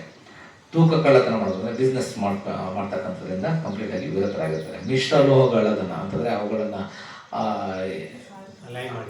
ಅಲಾಯಿಸಿ ಇದನ್ನು ಒಟ್ಟು ಎಲ್ಲ ಯಾವುದೆಲ್ಲ ಮೋಸದ ಒಂದು ಇದಿರುತ್ತವೋ ಅವುಗಳಿಂದ ವಿರತರಾಗಿರ್ತಾರೆ. ಮತ್ತು ಇವೆಲ್ಲವೂ ಅಗತ್ಯವಿಲ್ಲದೆ ಇರ್ತಕ್ಕಂಥವು. ಬಿಕ್ಕುಗಳನ್ನ ಯಾರು ನೋಡ್ಕೋಬೇಕು? ಉಪವಾಸ ಮಾಡಬೇಕು. ಅವರ ಅಗತ್ಯತೆಗಳೇನು? 5 ಅವರಿಗೆ ಬೇಸಿಕ್ ನೆಸೆಸಿಟೀಸ್ ಇರುತ್ತೆ ಬಿಕ್ಕುಗಳಿಗೆ. ಒಂದು ಆಹಾರ, ಮೊದಲನೇದು ಆಹಾರ, ಎರಡನೇದು ಜೀವನ, ಮೂರನೇದು ಔಷಧಗಳು, ನಾಲ್ಕನೇದು ಸೇನಾಸನ ಅಂದರೆ ವಿಹಾರಗಳು. ಓಕೆ, ಇವಿಷ್ಟು ಬೇಸಿಕ್ ನೆಸೆಸಿಟೀಸ್ ಅವರಿಗೆ. ಅದನ್ನು ಯಾರು ಒದಗಿಸ್ಕೊಡ್ಬೇಕು? ಉಪವಾಸಕರು ಒದಗಿಸ್ಕೊಡ್ಬೇಕು. ಓಕೆ, ಇನ್ನು ಉಳಿದದ್ದು ಯಾವುದನ್ನು ಕೂಡ ಬಿಕ್ಕುಗಳಾಗಿ ಅವರು ಇದನ್ನು ಪಡ್ಕೊಂಡ್ರೆ ಅವರು ಯಾವುದಕ್ಕೂ ಕೂಡ ಆಸೆ ಪಡ್ಕೊಳ್ಳೋದು, ಯಾವುದನ್ನು ಕೂಡ ಅವರು ಪಡ್ಕೊಳ್ಳೋಂಗಿಲ್ಲ ಅಂತ ಹೇಳ್ತಾರೆ. ಹಾಗೆಯೇ ಅವರು ಕಾಷಾಯ ವಸ್ತುಗಳನ್ನು ಹೊಂದಿದವನಾಗಿ ಹಸಿವನ್ನು ನೀಗಿಸ್ಕೊಳ್ಳೋದಕ್ಕೆ ಒಂದೇ ಒಂದು ಭಿಕ್ಷಾ ಪಾತ್ರೆ ಅವರ ಬಳಿ. ಅವರ ಆಸ್ತಿ ಅಂದರೆ ಒಂದು ಭಿಕ್ಷಾ ಪಾತ್ರೆ ಇರ್ತದೆ. ಅವರೆಲ್ಲೇ ಹೋಗ್ತಾರೆ, ಯಾರು ಶೀಲವಂತರಾಗಿರ್ತಾರೆ ಮತ್ತು ಈ ರೀತಿ ಶೀಲಗಳನ್ನು ಫಾಲೋ ಮಾಡ್ತಾರೆ, ಅವರಿಗೆ ಆಹಾರ ದಾನ ಯಥೇಚ್ಛವಾಗಿ ಬರ್ತದೆ. ಮತ್ತು ಅವರು ಯಾವ ರೀತಿ ಹಕ್ಕಿಗಳು ರೆಕ್ಕೆಗಳನ್ನ ಬಿಟ್ಟು ಹಾರಾಡ್ತಾವಲ್ಲ, ಅದೇ ರೀತಿ ಬಿಕ್ಕುಗಳಿಗೆ ಅವರ ದೇಹವನ್ನು ಮುಚ್ಚಿಕೊಳ್ಳಲಿಕ್ಕೆ ಜೀವಾಧಾರಗಳು ಯಥೇಚ್ಛವಾಗಿ ಬರ್ತವೆ ಅವರು ಶೀಲಗಳನ್ನು ಫಾಲೋ ಮಾಡಿದಾಗ. ಓಕೆ, ಮತ್ತು ಹಸಿವನ್ನು ಹೋಗಲಾಡಿಸಲು ಭಿಕ್ಷಾಪಾತ್ರೆ ಅಂದರೆ ಯಥೇಚ್ಛವಾಗಿ ದಾನ ಕೂಡ ಬರ್ತವೆ. ಮತ್ತು ಶೀಲವನ್ನು ಆಚರಣೆ ಮಾಡಿ ಅಲಂಕರಿತರಾಗಿದ್ದಾಗ ಅವರಿಗೆ ಈ ಸೇನಾಸನ ಎಲ್ಲ ದಾನಗಳು ಕೂಡ ಆರಾಮಾಗಿ ಬರ್ತವೆ ಅಂತಕ್ಕಂಥದ್ದನ್ನು ಭಗವಂತರು ಹೇಳ್ತಾರೆ. ಮತ್ತೆ ಅಷ್ಟೇ ಅಲ್ಲ, ಇದು ಶೀಲಾಚರಣೆ ಬಗ್ಗೆ ಹೇಳೋದು. ಶೀಲಾಚರಣೆ ಮಾಡಿದಾಗ ಏನಾಗುತ್ತೆ, ಮನಸ್ಸು ಕೂಲ್ ಆಗುತ್ತೆ. ಅದಾದ್ಮೇಲೆ ನೆಕ್ಸ್ಟ್ ಸ್ಟೆಪ್ ಏನು, ನೆಕ್ಸ್ಟ್ ಸ್ಟೆಪ್ಪು ಇಂದ್ರಿಯಗಳನ್ನು ದಮನ ಮಾಡ್ತಕ್ಕಂಥದ್ದು. ಕಣ್ಣಿನಿಂದ ಯಾವುದೋ ಒಂದು ರೂಪವನ್ನು ನೋಡಿದಾಗ, ಆಕಾರವನ್ನು ನೋಡಿದಾಗ ಅದಕ್ಕೆ ನಾವೇನಾಗ್ತೀವಿ, ಒಂದು ಆಕರ್ಷಿತರಾಗ್ತೀವಿ, ಇಲ್ಲ ಈ ದ್ವೇಷ ಮಾಡ್ತೀವಿ, ಹೇ ಬೇಡ ಅಂತ ಅಂದ್ಬಿಟ್ಟು ಒಂದು ಅಟ್ಯಾಚ್ ಆಗಕ್ಕೆ ಟ್ರೈ ಮಾಡ್ತೀವಿ, ಇಲ್ಲಾಂದ್ರೆ ಡಿಟ್ಯಾಚ್ ಆಗಕ್ಕೆ ಟ್ರೈ ಮಾಡ್ತೀವಿ. ಎರಡೂ ಕೂಡ ಧಮ್ಮದ ಮಾರ್ಗದಲ್ಲಿ ನಮ್ಮನ್ನು ನಡೆಸೋದಿಲ್ಲ. ನಾವು ವಸ್ತು ಸ್ಥಿತಿಗಳನ್ನು, ವಿಷಯ ಸ್ಥಿತಿಗಳನ್ನು ಯಥಾರ್ಥವಾಗಿ ನೋಡಬೇಕು. ಓಕೆ, ಅದಕ್ಕೆ ಯಾವುದೇ ರೀತಿ ಬಣ್ಣವನ್ನು ಕೊಡಬಾರ್ದು. ಒಂದು ಆಕಾರ ಇದೆ ಅಂದರೆ ಅದು ಆಕಾರ ಇದೆ. ಓಕೆ, ಅದಕ್ಕೆ ನೆಕ್ಸ್ಟ್ ಸ್ಟೆಪ್ಪಲ್ಲಿ ಅದು ಇಷ್ಟ ಆಯಿತು, ಇಷ್ಟ ಆಗಲಿಲ್ಲ ಅಂತಕ್ಕಂಥದ್ದು ನಮ್ಮ ಮನಸ್ಸು ಡಿಸೈಡ್ ಮಾಡ್ತಾ ಇರ್ತದೆ. ಸೊ ನಮ್ಮ ಇಂದ್ರಿಯಗಳನ್ನು ದಮನ ಮಾಡಬೇಕು ಅಂದರೆ ನಮ್ಮ ಮನಸ್ಸನ್ನು ನಾವು ದಮನ ಮಾಡಬೇಕು. ಯಾವ ಥರ, ಅದನ್ನು ಧ್ಯಾನಗಳ ಮೂಲಕ. ಈಗ ಆನಾಪಾನ ಸತಿಯನ್ನು ಧ್ಯಾನವನ್ನು ಮಾಡ್ತೀವಿ. ಧ್ಯಾನವನ್ನು ಮಾಡಬೇಕಾದ್ರೆ ಏನಾಗ್ತಾ ಹೋಯಿತು, ಸತಿ ನಮ್ಮಲ್ಲಿ ಜಾಗೃತ ಭಾವ ಜಾಸ್ತಿ ಆಗ್ತಾ ಹೋಯಿತು. ಯಾವಾಗ ನಮ್ಮಲ್ಲಿ ಜಾಗೃತ ಭಾವ ಜಾಸ್ತಿ ಆಗ್ತಾ ಹೋಗ್ತದೋ ಆಗ ನಾವು ಸತ್ಯಕ್ಕನುಸಾರವಾಗಿ ನೋಡಲಿಕ್ಕೆ ಪ್ರಯತ್ನ ಪಡ್ತೀವಿ. ಯಾವುದೇ ರೀತಿ ಬಣ್ಣವನ್ನು ಕೊಡದೆ ಸತ್ಯಕ್ಕನುಸಾರವಾಗಿ ನೋಡಲಿಕ್ಕೆ ಪ್ರಯತ್ನ ಪಡ್ತೀವಿ. ಕಣ್ಣಿನಿಂದ ಕಾಣ್ತಕ್ಕಂತಹ ಆಕಾರಗಳಿರ್ಬೋದು, ಮೂಗಿನಿಂದ ಬಂದಂತಹ ವಾಸನೆ ಇರ್ಬೋದು, ಕಿವಿಯಿಂದ ಕೇಳಿದ ಶಬ್ದ, ನಾಲಿಗೆಯಿಂದ ರುಚಿ ಮತ್ತು ಶರೀರದಿಂದ ಸ್ಪರ್ಶ, ಎಲ್ಲವನ್ನು ಕೂಡ ನಾವು ಜಾಗೃತ ಭಾವದಿಂದ ಯಾವಾಗ ನಾವು ಅಬ್ಸರ್ವ್ ಮಾಡ್ತೀವೋ ಆಗ ನಾವು ಯೂಶಲಿ ಆಕರ್ಷಿತರಾಗುವುದಿಲ್ಲ. ಓಕೆ, ಸಮತಾ ಭಾವದಲ್ಲಿ ನಮ್ಮ ಮನಸ್ಸನ್ನು ನಾವು ಬೆಳೆಸ್ತೀವಿ, ಯಾವುದಕ್ಕೂ ಕೂಡ ಆಕರ್ಷಣೆಗೆ ಒಳಗಾಗೋದಿಲ್ಲ. ಸೊ ಯಾವಾಗ ಆಕರ್ಷಣೆಗೆ ಒಳಗಾಗೋದಿಲ್ವೋ ಆಗ ನಮ್ಮಲ್ಲಿ ಪಾಪ ಕಾರಣದ ಮನಸ್ಸಿನ ಸ್ಥಿತಿಗಳು, ಚಿತ್ತಗಳು ಉತ್ಪತ್ತಿ ಆಗೋದಿಲ್ಲ. ಆಕರ್ಷಣೆಗೊಂಡಾಗ ಏನಾಗುತ್ತೆ, ನಮ್ಮಲ್ಲಿ ಅದರಿಂದ ಹೋಗ್ತದೆ, ಒಂದು ಪ್ರಪಂಚವನ್ನೇ ಕ್ರಿಯೇಟ್ ಮಾಡ್ಬಿಡ್ತೀವಿ. ಅದರಿಂದ ಹೋಗಿ ನಮಗೆ ಒಂದು ವೇಳೆ ಇಷ್ಟ ಆಗಲಿಲ್ಲ ಅಂತಂದ್ರೆ ಅದರಿಂದ ಹೋಗಿ ಮತ್ತೆ ಇನ್ನೊಂದು ಪ್ರಪಂಚವನ್ನು ಕ್ರಿಯೇಟ್ ಮಾಡ್ತೀವಿ ಅಲ್ವಾ. ಅದು ನಮ್ಮನ್ನ ದುಃಖ ಚಕ್ರಕ್ಕೆ ಸಿಕ್ಕಾಕ್ಸ್ತಾ ಇರ್ತದೆ. ಯಾವಾಗ ನಾವು ಮನಸ್ಸನ್ನ ಕಂಟ್ರೋಲ್ ಮಾಡಿ ಜಾಗೃತ ಭಾವದಿಂದ ಯಥಾಸ್ಥಿತಿಗಳನ್ನು ನಾವು ಉಪೇಕ್ಷ ಭಾವದಿಂದ ನೋಡ್ತೀವೋ ಆಗ ನಮ್ಮ ಇಂದ್ರಿಯಗಳ ನಿಗ್ರಹ ಆದಾಗ ನಾವು ಮನಸ್ಸನ್ನು ಹತೋಟಿಯಲ್ಲಿ ಇಟ್ಕೊಳ್ತೀವಿ. ಅದು ನಮ್ಮ ಏಕಾಗ್ರತೆಗೆ ಹೆಲ್ಪ್ ಮಾಡ್ತದೆ. ಆಗ ನಾವು ಕಳಂಕರಹಿತ ಸುಖವನ್ನು ಅನುಭವಿಸಲಿಕ್ಕೆ ಅದು ಹೆಲ್ಪ್ ಮಾಡ್ತದೆ. ಮೊದಲನೇದು ಶೀಲಾಚರಣೆ, ಎರಡನೇದು ಇಂದ್ರಿಯಗಳ ನಿಗ್ರಹ. ಯಾವಾಗ ಇಂದ್ರಿಯಗಳನ್ನು ನಿಗ್ರಹ ಮಾಡ್ತೀವೋ ಆಗ ನಮ್ಮಲ್ಲಿ ಪ್ರಜ್ಞೆಯ ಉದಯ ಸ್ಲೋ ಆಗಿ ಸ್ಟಾರ್ಟ್ ಆಗಲಿಕ್ಕೆ ಪ್ರಜ್ಞೆ ಉದಯ ಬರೀ ಇಂದ್ರಿಯಗಳು ಮತ್ತೆ ಇದು ಅಷ್ಟಕ್ಕೆ ಸಾಕಾಗುತ್ತಾ? ನೆಕ್ಸ್ಟ್ ಸ್ಟೆಪ್ ಬರ್ತಾರೆ. ಪ್ರಜ್ಞೆಯ ಉದಯ ಆಗಬೇಕು ಅಂತಂದ್ರೆ ಫಸ್ಟ್ ಶೀಲಾಚರಣೆ ಮತ್ತು ಇಂದ್ರಿಯಗಳನ್ನು ದಮನ ಮಾಡಿದಾಗ ನಮ್ಮಲ್ಲಿ ಒಂದು ಸಮತಾಭಾವ, ಮನಸ್ಸಿನ ಒಂದು ಸಮತಾಭಾವ ಅಂತಂದ್ರೆ ಮನಸ್ಸು ಪ್ರಶಾಂತವಾಗಿರ್ತಕ್ಕಂತಹ ಒಂದು ಸ್ಥಿತಿಯನ್ನು ಪಡ್ಕೊಳ್ಳುತ್ತೆ. ಓಕೆ, ಯಾವಾಗ ಮನಸ್ಸು ಪ್ರಶಾಂತವಾದ ಸ್ಥಿತಿಯನ್ನು ಪಡ್ಕೊಳ್ಳುತ್ತೋ ಆಗ ನಾವು ಧ್ಯಾನದಲ್ಲಿ ಮುಂದುವರಿಲಿಕ್ಕೆ ಅನುಕೂಲ ಆಗುತ್ತೆ. ಧ್ಯಾನದಲ್ಲಿ ಮುಂದುವರಿಲಿಕ್ಕೆ ಅಂದ್ರೆ ಕುಂತ್ಕೊಂಡಾಗ ನಮ್ಮಲ್ಲಿ 5 ಅಡೆತಡೆಗಳು ಬರ್ತವೆ. ಏನು? ಪಂಚನಿವರಣಗಳು. ಕೂತ್ಕೊಂಡ್ರೆ ಧ್ಯಾನಕ್ಕೆ ಧ್ಯಾನ ಕೂತ್ಕೊಂಡಾಗ ಏನೆಲ್ಲ ಆಯ್ತು ಮನಸ್ಸಿಗೆ? ಯಾವ್ಯಾವ ಅಡೆತಡೆಗಳು? 5 ಅಡೆತಡೆಗಳು. ಮೊದಲನೇದು ಕಾಮಚಂದ, ವ್ಯಾಪಾದ, ತೀನಮಿದ್ದ, ಉದ್ದಚ್ಚ ಕುಕ್ಕುಚ್ಚ ಮತ್ತೆ ವಿಚಿಕಿಚ್ಚ. ಕಾಮಚಂದ ಅಂದ್ರೆ ಇಂದ್ರಿಯ ವಸ್ತುಗಳಿಂದ ಹೋಗ್ತಾ ಇರ್ತ ಮನಸ್ಸು ಅಲ್ವಾ. ಕಣ್ಣು ಮುಚ್ಕೊಂಡು ನೀವು ಧ್ಯಾನ ಕುತ್ಕೊಂಡ ತಕ್ಷಣ ಏನಾಗುತ್ತೆ? ಉಸಿರನ್ನ ನೋಡ್ಲಿಕ್ಕಾಗತ್ತಾ? ಮನಸ್ಸು ಹೋಯ್ತು ಹಿಂದೆ. ಅದು ಅಷ್ಟು ಚೆನ್ನಾಗಿತ್ತು, ಮುಂದೆ ನನ್ನ ಮನೆ ಆ ಥರದ ಮನೆ ಕಟ್ಕೋಬೇಕು, ಈ ಥರದ ಕಾರು ಅಲ್ವಾ, ಓಡ್ತಾ ಇರುತ್ತೆ ಉಚ್ಕೋದ ಥರ. ಈ ನಿವಾರಣೆಗಳು ಇವು ನಮ್ಮ ಧ್ಯಾನಕ್ಕೆ ಅಡೆತಡೆಗಳು. ಎರಡನೇದು ವ್ಯಾಪಾದ ಅಂದ್ರೆ ದ್ವೇಷ. ನಮ್ಗೆ ಇಷ್ಟ ಇಲ್ಲದನ್ನ ನಾವು ದ್ವೇಷ ಮಾಡ್ತೀವಿ, ಬೇಡ ಬೇಡ ಬೇಡ ಅಂತ. ಅದನ್ನು ನಾವು ಸಂಪೂರ್ಣವಾಗಿ ಧ್ಯಾನದಲ್ಲಿ ನಾಶ ಮಾಡ್ತಾ ಹೋಗ್ಬೇಕು. ಇದನ್ನೆಲ್ಲ ಅಬ್ಸರ್ವ್ ಮಾಡಬೇಕು. ಮತ್ತೆ ಅದಕ್ಕೆ ಪ್ರತಿ ಬಾರಿ ಧ್ಯಾನ ಕೂತ್ಕೊಂಡಾಗ ನಾವೇನು ಹೇಳ್ತೀವಿ? Let go. ನೀವು ಯಾವುದನ್ನು ಕೂಡ ನೀವು ಕಂಟ್ರೋಲ್ ಮಾಡಲಿಕ್ಕೆ ಪ್ರಯತ್ನ ಪಡಬೇಕು. ಉಸಿರನ್ನ ಕಂಟ್ರೋಲ್ ಮಾಡಬಾರ್ದು. ಉಸಿರನ್ನ ಯಥಾರ್ಥವಾಗಿ ನೋಡಬೇಕು. ಅದು ಹೇಗೆ ಬರ್ತಾ ಇದೆ ಹಾಗೆ ನಿಮ್ಮ ಮನಸ್ಸನ್ನು ಅದ್ರ ಮೇಲೆ ಇಡಬೇಕು. Just you have to witness it. ನೀವು ಸಾಕ್ಷಿ ಭಾವದಿಂದ ಉಸಿರನ್ನ ನೋಡಬೇಕು ಹೊರತು ನಾನು ಉಸಿರನ್ನ ನೋಡ್ತೇನೆ, ನನ್ನ ಉಸಿರು ಅಂತಕ್ಕಂಥ ಭಾವನೆ ಬಂದರೂ ಕೂಡ ನೀವು ದುಃಖ ಚಕ್ರಕ್ಕೆ ಸಿಗಾಕೋತಾ ಇರ್ತೀರ. ಅದು ನಮ್ಮ ಉಸಿರಲ್ಲ, ಉಸಿರಿದೆ, ಅದು ಈ ಕ್ಷಣದಲ್ಲಿದೆ, ಅದು ಸತ್ಯ. ಆ ಸತ್ಯವನ್ನು ಹೇಗಿದೆಯೋ ಹಾಗೆ ಯಥಾರ್ಥವಾಗಿ ನಾನು ನೋಡ್ತೇನೆ, ಸಾಕ್ಷಿ ಭಾವದಿಂದ ನೋಡ್ತೇನೆ. ನೀವು ಅದನ್ನು ವಿಟ್ನೆಸ್ ಮಾಡಬೇಕು. ಉಸಿರು ಹೇಗೆ ಬರ್ತಾ ಇದೆ ಹಾಗೆ ನೋಡಬೇಕು. ದೊಡ್ಡ ಉಸಿರಿದ್ದಾಗ ದೊಡ್ಡ ಉಸಿರು, ಸಣ್ಣ ಉಸಿರಿದ್ದಾಗ ಸಣ್ಣ ಉಸಿರು ಅಂತ ನೋಡಬೇಕು. ಓಕೆ, ನೀವು ಉಸಿರನ್ನ ಕಂಟ್ರೋಲ್ ಮಾಡಬಾರ್ದು. ಓಕೆ, ಯಾವಾಗ ನಾವು ಆ ಥರ ನಾವು ಅಭ್ಯಾಸ ಮಾಡ್ತೀವೋ ಆಗ ನಮ್ಮಲ್ಲಿ ಇವು ಒಂದೊಂದಾಗಿ ಕಳಿಸ್ಬೀಳ್ತಾ ಬರ್ತವೆ. ಕಾಮಚಂದ, ವ್ಯಾಪಾರ ಅಂದರೆ ದ್ವೇಷದ ಭಾವನೆ. ಮೂರನೇದು ಥೀನಮಿತ ಅಂದರೆ ಆಲಸ್ಯತನ. ಯಾವಾಗ ಮನಸ್ಸು ಜಾಗೃತ ಭಾವ ಹೆಚ್ಚಾಗುತ್ತೋ ಆಗ ನಮ್ಮಲ್ಲಿ ಇರ್ತಕ್ಕಂತಹ ಆಲಸ್ಯ ಆಟೋಮೆಟಿಕಲಿ ಕಡಿಮೆ ಆಗುತ್ತೆ ಅಲ್ವಾ? ಆಲಸ್ಯ ಕಡಿಮೆ ಆದಮೇಲೆ ನೆಕ್ಸ್ಟ್ ಉದ್ರಚ್ಚ, ಕುಕ್ಕುಚ್ಚ, ಮನಸ್ಸಿನ ಚಂಚಲತೆ ಮತ್ತು ತಳಮಳ ಮತ್ತು ಚಂಚಲತೆ. ಓಕೆ, ಅದು ಕೂಡ ನಿಧಾನವಾಗಿ ಕಡಿಮೆ ಆಗ್ತಾ ಹೋಗುತ್ತೆ. ಕಡಿಮೆ ಆಗ ಕಂಪ್ಲೀಟಾಗಿ ನಾಶ ಮಾಡಬೇಕು. ಕೊನೆಯದು ವಿಚಿಕಿಚ್ಚ. ಯಾವಾಗ ಇವಿಷ್ಟು 4 ನಾಶ ಆಗ್ತಾವೋ ನಮಗೆ ಸಂದೇಹಗಳು ಕಡಿಮೆ ಆಗ್ತವೆ. ಯಾವುದ್ರ ಮೇಲೆ ಸಂದೇಹಗಳು? ಸತ್ಯದ ಮೇಲೆ ಸಂದೇಹಗಳು. ಯಾವುದು ಸತ್ಯಗಳು? ಬುದ್ಧ, ಧಮ್ಮ, ಸಂಘ. ಬುದ್ಧರು ಬೋಧಿ ಅಂತಕ್ಕಂಥದ್ದು ಇದೆಯಾ ಅಂತಕ್ಕಂಥ ಸಂದೇಹ ಬರುತ್ತಾ? ಬೋಧಿ ಅಂತಂದ್ರೆ ಎನ್ಲೈಟನ್ಮೆಂಟ್. ಆ ಸಂದೇಹಗಳು ಕಡಿಮೆ ಆಗ್ತದೆ. ಇದೆ, ಅದನ್ನು ನಾನು ಪಡ್ಕೊಳ್ಳಿಕ್ಕೆ ಪ್ರಯತ್ನ ಪಡಬೇಕು. ಹಾಗೆಯೇ ಬುದ್ಧರು ಈ ಭೂಮಿ ಮೇಲೆ ಹುಟ್ಟಿದ್ದು, ಈ ಭೂಮಿ ಮೇಲೆ ಮನುಷ್ಯರಾಗಿ ಹುಟ್ಟಿದ್ರು, ಆದರೆ ಬುದ್ಧತ್ವವನ್ನು ಪ್ರಾಪ್ತಿ ಮಾಡಿಕೊಂಡ್ರು. ಅವರ ಮೇಲೆ ಸಂಶಯಗಳು ಹೋಗ್ತವೆ. ಧಮ್ಮ ಅಂದರೆ ಸತ್ಯದ ಮಾರ್ಗ. ನಮಗೆ ಎನ್ಲೈಟನ್ಮೆಂಟ್ಗೆ ಬೇಕಾಗಿರ್ತಕ್ಕಂತಹ ಮಾರ್ಗವನ್ನು ಭಗವಾನ್ ಬುದ್ಧರು ಹೇಳಿದ್ದಾರೆ, ಅದರ ಮೇಲೆ ಸಂದೇಹಗಳು ಹೋಗ್ತವೆ. ಅದೇ ರೀತಿ ಸಂಘ ನಮ್ಮನ್ನು ಇಷ್ಟು ವರ್ಷಗಳ ಕಾಲ ಧಮ್ಮವನ್ನು ಕಾಪಾಡ್ಕೊಂಡು ಬಂದು ನಮ್ಮವರಿಗೆ ರೀಚ್ ಮಾಡಿರ್ತಕ್ಕಂತಹ ಸಂಘದ ಮೇಲೆ ನಮಗೆ ಯಾವುದೇ ರೀತಿ ಅನುಮಾನಗಳು ಬರೋದಿಲ್ಲ. ಓಕೆ, ಸೊ ಈ ಪಂಚ ನಿವಾರಣೆಗಳನ್ನು ಕಂಪ್ಲೀಟಾಗಿ ಒಂದೊಂದಾಗೆ ಕಳಿಸ್ತಾ ಬರ್ತೇವೆ. ಯಾವಾಗ ಈ ಪಂಚ ನಿವಾರಣೆಗಳನ್ನು ಕಂಪ್ಲೀಟಾಗಿ ನಾವು ನಾಶ ಮಾಡ್ತೀವೋ ಆಗ ನೆಕ್ಸ್ಟ್ ಏನು? ಸುಮಾರು ಸಲ ಹೇಳಿದ್ದೀನಿ ಇದೆಲ್ಲ.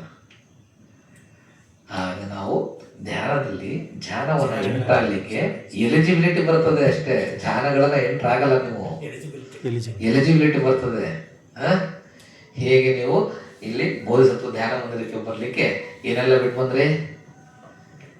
ನಿಮ್ಮ ಮನೆ ಬಿಟ್ರಿ, ನೀವು ಬಂದಂತಹ ರೋಡ್ನ ಬಿಟ್ರಿ, ನೀವು ಬಂದಂತಹ ವೆಹಿಕಲ್ನ ಅಲ್ಲೇ ಬಿಟ್ರಿ, ಮತ್ತೆ ಚಪ್ಪಲಿನಲ್ಲೇ ಬಿಟ್ರಿ, ಎಲ್ಲವನ್ನು ಬಿಟ್ಟು ಇಲ್ಲಿಗೆ ಬಂದಿದ್ದೀರಾ. ಬಂದ ತಕ್ಷಣಕ್ಕೆ ನಿಮಗೆ ಧ್ಯಾನ ಬಂದ್ಬಿಡ್ತಾ? ಎಲಿಜಿಬಿಲಿಟಿ ಬಂದಷ್ಟೇ. ಇಲ್ಲಿ ಬಂದ ಮೇಲೆ ಕುಂತ್ಕೊಂಡು ನೀವು ಧ್ಯಾನವನ್ನು ಮಾಡುವಾಗ ಆಗ ನಿಮಗೆ ಒಂದೊಂದಾಗಿ ಹಂತಗಳನ್ನು ರೀಚ್ ಆಗಲಿಕ್ಕಾಗುತ್ತೆ.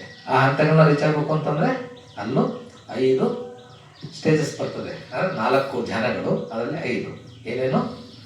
ವಿತರ್ಕ, ವಿಚಾರ, ಪ್ರೀತಿ, ಸುಖ, ಉಪೇಕ್ಷ ಮತ್ತು ಏಕಾಗ್ರತೆ ಅಂತ. ಓಕೆ, ವಿತರ್ಕ ಅಂತಂದರೆ ಫಸ್ಟ್ ಕುಂತ್ಕೊಂಡಾಗ ನಿಮ್ಮ ಮನಸ್ಸಲ್ಲಿ ಏನು ಬಂತು? ತರ್ಕ ವಿತರ್ಕಗಳು, ಏನೇನೋ ಯೋಚನೆಗಳು ಬರಲಿಕ್ಕೆ ಸ್ಟಾರ್ಟ್ ಆಗ್ತವೆ ಮನಸ್ಸಿಗೆ. ವಿತರ್ಕ ಚಿಂತನೆಗಳು ಒಂದೊಂದಾಗಿ ಕಡಿಮೆ ಮಾಡ್ತಾ ಬರ್ತೀರಾ.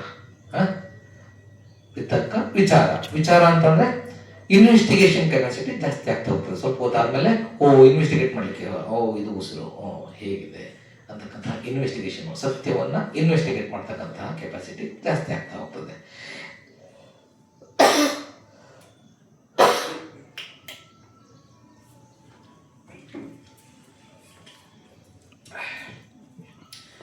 ಯಾವಾಗ ವಿತರ್ಕ ವಿಚಾರಗಳು ನಿಮ್ಮಲ್ಲಿ ಕಳಚಿ ಬೀಳ್ತಾವೋ ಆಗ ನೀವು ಮೊದಲನೇ ಧ್ಯಾನವನ್ನು ಹೇಳ್ತಾಗ್ತೀರ, ಧ್ಯಾನದ ಮೊದಲನೇ ಸ್ಥಿತಿ. ಓಕೆ, ಹಾಗೇನೆ ಪ್ರೀತಿ, ಸುಖ ನೆಕ್ಸ್ಟು. ವಿತರ್ಕ, ವಿಚಾರ, ಪ್ರೀತಿ, ಸುಖ. ಪ್ರೀತಿ ಅಂತಂತಂದ್ರೆ ಪಾಳಿ ಭಾಷೆನ ಕನ್ನಡಕ್ಕೆ ಅನುವಾದ ಮಾಡಿದ್ರೆ ಅದು ಒಂದು ಉತ್ಕೃಷ್ಟವಾದಂತಹ ಆನಂದ. ಯಾವಾಗ ನಿಮ್ಮಲ್ಲಿ ಈ ಇನ್ವೆಸ್ಟಿಗೇಷನ್ ಮಾಡಿ ಸತ್ಯವನ್ನು ಯಥಾರ್ಥವನ್ನು ನೋಡ್ತಿರೋ ಆಗ ಸತ್ಯವನ್ನು ನೋಡಿದಾಗ ಮನಸ್ಸು ತುಂಬ ಖುಷಿ ಆಗ್ತದೆ. ಆ ಆನಂದ ನೀವು ಅನುಭವಿಸ್ತಕ್ಕಂಥದ್ದು, ಅದು ಹೇಳ್ತಕ್ಕಂಥದ್ದಲ್ಲ. ಒಂದು ಉತ್ಕೃಷ್ಟವಾದ ಆನಂದ ಉತ್ಪತ್ತಿ ಆಗುತ್ತೆ. ಆ ಆನಂದ ಉತ್ಪತ್ತಿ ಆದಾಗ ನೀವು ಅದನ್ನು ಕೂಡ ಯಥಾರ್ಥವಾಗಿ ನೋಡ್ತಾ ಹೋಗ್ಬೇಕು. ಓ ಹೋಗ್ಲಿ ಬಿಡು ಅಂತ you should let it go. ಆಗ ನೀವು ಎರಡನೇ ಧ್ಯಾನವನ್ನು ಎಂಟರ್ ಆಗಲಿಕ್ಕೆ ಎಲಿಜಿಬಲ್ ಆಗ್ತದೆ. ಓಕೆ, ಅದೇ ರೀತಿ ಸುಖ, ಆ ಆನಂದದಿಂದ ಉತ್ಕೃಷ್ಟವಾದಂತಹ ಸುಖ ಬರ್ತದೆ. ಮತ್ತೆ ಧ್ಯಾನವನ್ನು ಅಲ್ಲಿಗೆ ಸ್ಟಾಪ್ ಮಾಡಲಿಕ್ಕಿಲ್ಲ, ನೀವು ಮತ್ತೆ ಧ್ಯಾನವನ್ನು ನೀವು ಕಂಟಿನ್ಯೂ ಮಾಡಬೇಕು. ಓಕೆ, ಅದಕ್ಕೆ ಅಂಟ್ಕೋಬಾರ್ದು. ನನಗೆ ಈಗ ತುಂಬ ಉತ್ಕೃಷ್ಟವಾದ ಆನಂದ ಬಂದಿದೆ ಅಂತ ಅಂದ್ಬಿಟ್ಟು ನೀವು ಅಲ್ಲಿಗೆ ಅಂಟ್ಕೊಬಿಟ್ರೆ, ಸುಖ ಸಿಗ್ತಾ ಇದೆ ಅಂತ ಅಂದ್ಬಿಟ್ಟು ಅಂಟ್ಕೊಂಡ್ರೆ ಅದು ಸುಖ ಅಲ್ಲ. ಓಕೆ, ಭಗವಾನ್ ಮುದ್ರ ನಮ್ಮ ಆರ್ಯ ಸತ್ಯಗಳಿದ್ದಾವಲ್ಲ, ಆ ಸುಖ ಅಲ್ಲ ಅದು ಕೇವಲ ಲೌಕಿಕ ಸುಖ. ಓಕೆ, ಮನಸ್ಸು ಪ್ರಶಾಂತವಾಗಿದೆ, ತುಂಬ ಉತ್ಕೃಷ್ಟವಾದ ಆನಂದವನ್ನು ಅನುಭವಿಸ್ತಾ ಇದೆ, ಹಾಗಾಗಿ ನಿಮಗೆ ಸುಖದ ಅನುಭವ ಆಗ್ತಾ ಇದೆ. ಅದು ಟೆಂಪ್ರವರಿ ಫೇಸ್. ಓಕೆ, ನೀವು ಅಲ್ಲಿಗೆ ಸಿಕ್ಕಾಕೊಂಡ್ರೆ ಮತ್ತೆ ದುಃಖ ಚಕ್ರದಿಂದ ಹೊರಗೆ ಬರಲಿಕ್ಕೆ ಸಾಧ್ಯ ಇಲ್ಲ, ಅಲ್ಲಿಗೆ ನಿಲ್ಲಿಸಬಾರ್ದು. ಅದರ ನೆಕ್ಸ್ಟ್ ಕಂಟಿನ್ಯೂ ಮಾಡಿದಾಗ ಆ ಆನಂದವನ್ನು ಕೂಡ ಕಂಪ್ಲೀಟಾಗಿ ನಾಶ ಮಾಡ್ತೀರಾ. ಆಗ ಮೂರನೇ ಧ್ಯಾನಕ್ಕೆ ಎಂಟರ್ ಆಗ್ತೀರಾ. ಮೂರನೇ ಧ್ಯಾನವನ್ನು ನೀವು ಎಂಟರ್ ಆದಾಗ ಆವಾಗ ನಿಮ್ಮಲ್ಲಿ ಏನಾಗ್ತದೆ, ಉಪೇಕ್ಷಾ ಭಾವ ಜಾಸ್ತಿ ಆಗ್ತದೆ. ಉಪೇಕ್ಷಾ ಅಂತಂದ್ರೆ ಎಲ್ಲವನ್ನು ಕೂಡ ಸಮಾನವಾಗಿ ನೋಡ್ತಕ್ಕಂಥದ್ದು. ಅದು ಸುಖ ಇರಲಿ, ದುಃಖ ಇರಲಿ, ಆನಂದ ಇರಲಿ ಅಥವಾ ದುಃಖದ ಅನುಭವ ಇರಲಿ, ಎಲ್ಲವನ್ನು ಕೂಡ ಸಮತಾಭಾವದಿಂದ ನೀವು ನೋಡಲಿಕ್ಕೆ ಎಕ್ಸ್ಪೀರಿಯನ್ಸ್ ಮಾಡ್ತೀರಾ. ಓಕೆ, ಹೆಂಗೆ ಎಕ್ಸ್ಪೀರಿಯನ್ಸ್ ಆಗುತ್ತೆ ಅದು? ಸುಖ ಬಂದಾಗ ಅದು ನಿಮ್ಮ ಅರಿವಿಗೆ ಬರ್ತದೆ. ಓ, ಇದು ಟೆಂಪ್ರವರಿ ಅಲ್ವಾ, ಅನಿತ್ಯ ಅಲ್ವಾ ಅದು. ಯಾವುದೇ ಸುಖ ಎಲ್ಲವೂ ಕೂಡ ಅನಿತ್ಯ. ಅನಿತ್ಯ ಅಂತಕ್ಕಂತಹದ್ದು ನಿಮ್ಮ ಅನುಭವಕ್ಕೆ ಬರಲಿಕ್ಕೆ ಸ್ಟಾರ್ಟ್ ಆಗುತ್ತೆ. ಸುಖ ಇರಲಿ, ದುಃಖ ಇರಲಿ, ದುಃಖ ಇದ್ರೂ ಕೂಡ ಅದು ಕೂಡ ಅನಿತ್ಯ. ಅದನ್ನೇ ಅಬ್ಸರ್ವ್ ಮಾಡ್ತಾ ಹೋಗಿ. ನಿಮಗೆ ಸುಖ ಇದ್ದಾಗ ನೀವು ಅದನ್ನೇ ಅಬ್ಸರ್ವ್ ಮಾಡ್ತಾ ಹೋಗಿ, ಅದು ನಿಲ್ಲೋದಿಲ್ಲ, ಅದು ಬದಲಾವಣೆ ಆಗ್ತಾ ಇರ್ತದೆ. ದುಃಖ ಇದ್ದಾಗಲೂ ಅಷ್ಟೇ, ಅದು ಅಲ್ಲಿಗೆ ನಿಲ್ಲೋದಿಲ್ಲ, ಅದು ಬದಲಾವಣೆ ಆಗ್ತಾ ಹೋಗುತ್ತೆ ಅಲ್ವಾ. So it is impermanent. ಯಾವಾಗ ಇಂಪರ್ಮನೆಂಟ್ ನೀವು ಕರೆಕ್ಟಾಗಿ ತಿಳ್ಕೊಳ್ತೀರೋ ಆಗ ನಿಮ್ಮ ಮನಸ್ಸು ಉಪೇಕ್ಷಾ ಭಾವದಲ್ಲಿ ಎಲ್ಲವನ್ನು ಕೂಡ ಉಪೇಕ್ಷಾ ಭಾವ, ಇದು ಟೆಂಪ್ರವರಿ, ಇದು ಉಳಿತಕ್ಕಂಥದ್ದಲ್ಲ, ಇದು ಹೋಗುತ್ತೆ. ಸೊ ಇದಕ್ಕೆ ನಾನು ಅಂಟ್ಕೊಳ್ಳೋದ್ರಲ್ಲಿ ಅರ್ಥ ಇಲ್ಲ ಅಂತಕ್ಕಂಥದ್ದನ್ನು ಮನಸ್ಸು ಅನುಭವಕ್ಕೆ ತಂದುಕೊಳ್ಳುತ್ತೆ.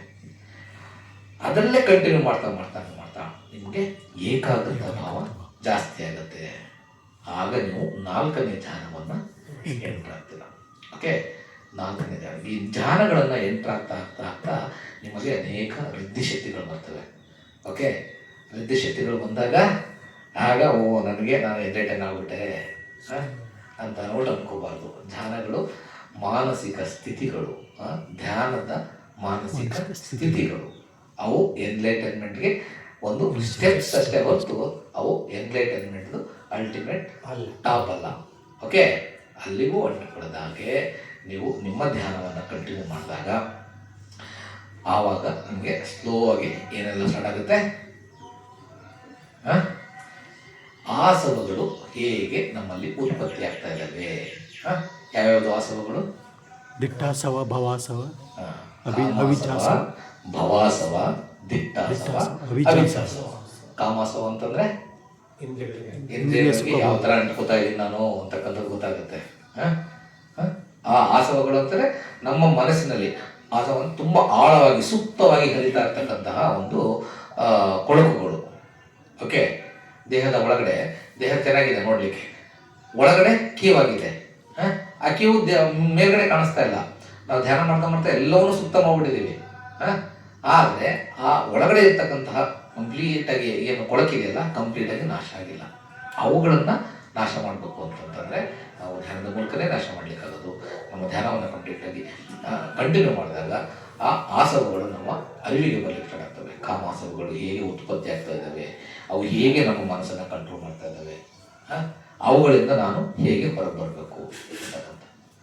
ಓಕೆ, ಕಾಮಾಸವ, ಭವಾಸವ ಅಂದರೆ ಇರುವಿಕೆಗೆ ನಾನು ಹಿಂಗೆ ಅಂಟ್ಕೋತಾ ಇದ್ದೀನಿ, ಎಕ್ಸಿಸ್ಟೆನ್ಸ್ಗೆ.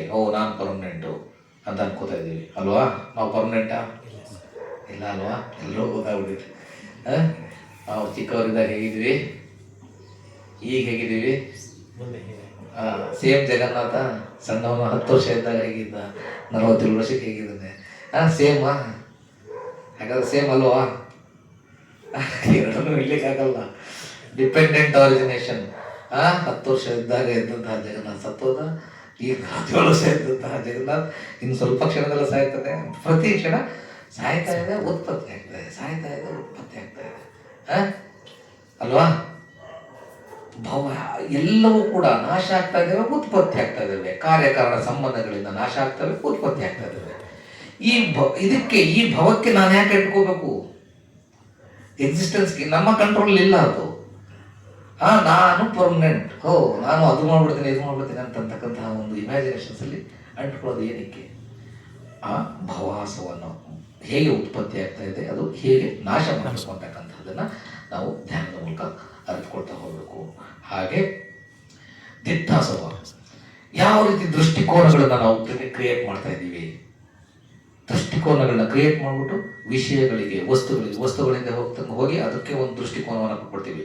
ದೃಷ್ಟಿಕೋನ ಕೊಡೋದಷ್ಟೇ ಅಲ್ಲ, ನನ್ನ ದೃಷ್ಟಿಕೋನವೇ ಸರಿ, ನಾನು ನೋಡ್ತಾ ಇರ್ತಕ್ಕಂತಹ ಆ್ಯಂಗಲ್ ಮಾತ್ರ ಸರಿ, ಬೇರೆ ನೋಡ್ತಕ್ಕಂತಹ ಆ್ಯಂಗಲ್ ತಪ್ಪು ಅಂತಕ್ಕಂಥದ್ದಕ್ಕೆ ನೋಡ್ತೀವಿ. ಬುಕ್ಕನ್ನ ನಾವು ಹಿಂಗೆ ನೋಡ್ಬಿಟ್ಟು ಇದು ಮಜ್ಜಿಮನಿಕಾಯ ಸಂಪುಟ 2 ಅಷ್ಟೇ. ಅದರೊಳಗಡೆ ಹಿಂದ್ಗಡೆ ಏನಿದೆ, ಒಳಗಡೆ ಏನಿದೆ, ಸೈಡಲ್ಲಿ ಏನಿದೆ, ಏನೂ ಗೊತ್ತಿಲ್ಲ ಅಲ್ವಾ? ನಾವು ಎಲ್ಲವನ್ನು ಕೂಡ, ಎಲ್ಲ ವಿಚಾರಗಳನ್ನ, ವಸ್ತುಗಳನ್ನ, ವಿಷಯಗಳನ್ನ ಎಲ್ಲ ಆ್ಯಂಗಲಿಂದ ನೋಡಬೇಕು. ಕೇವಲ ನಮಗೆ ಬೇಕಾದಂತಹ ದೃಷ್ಟಿಕೋನದಿಂದ ಮಾತ್ರ ಅಲ್ಲ, ಎಲ್ಲ ಆ್ಯಂಗಲಿಂದ ನೋಡಿದಾಗ ಸತ್ಯದ ಅರಿವಾಗುತ್ತೆ.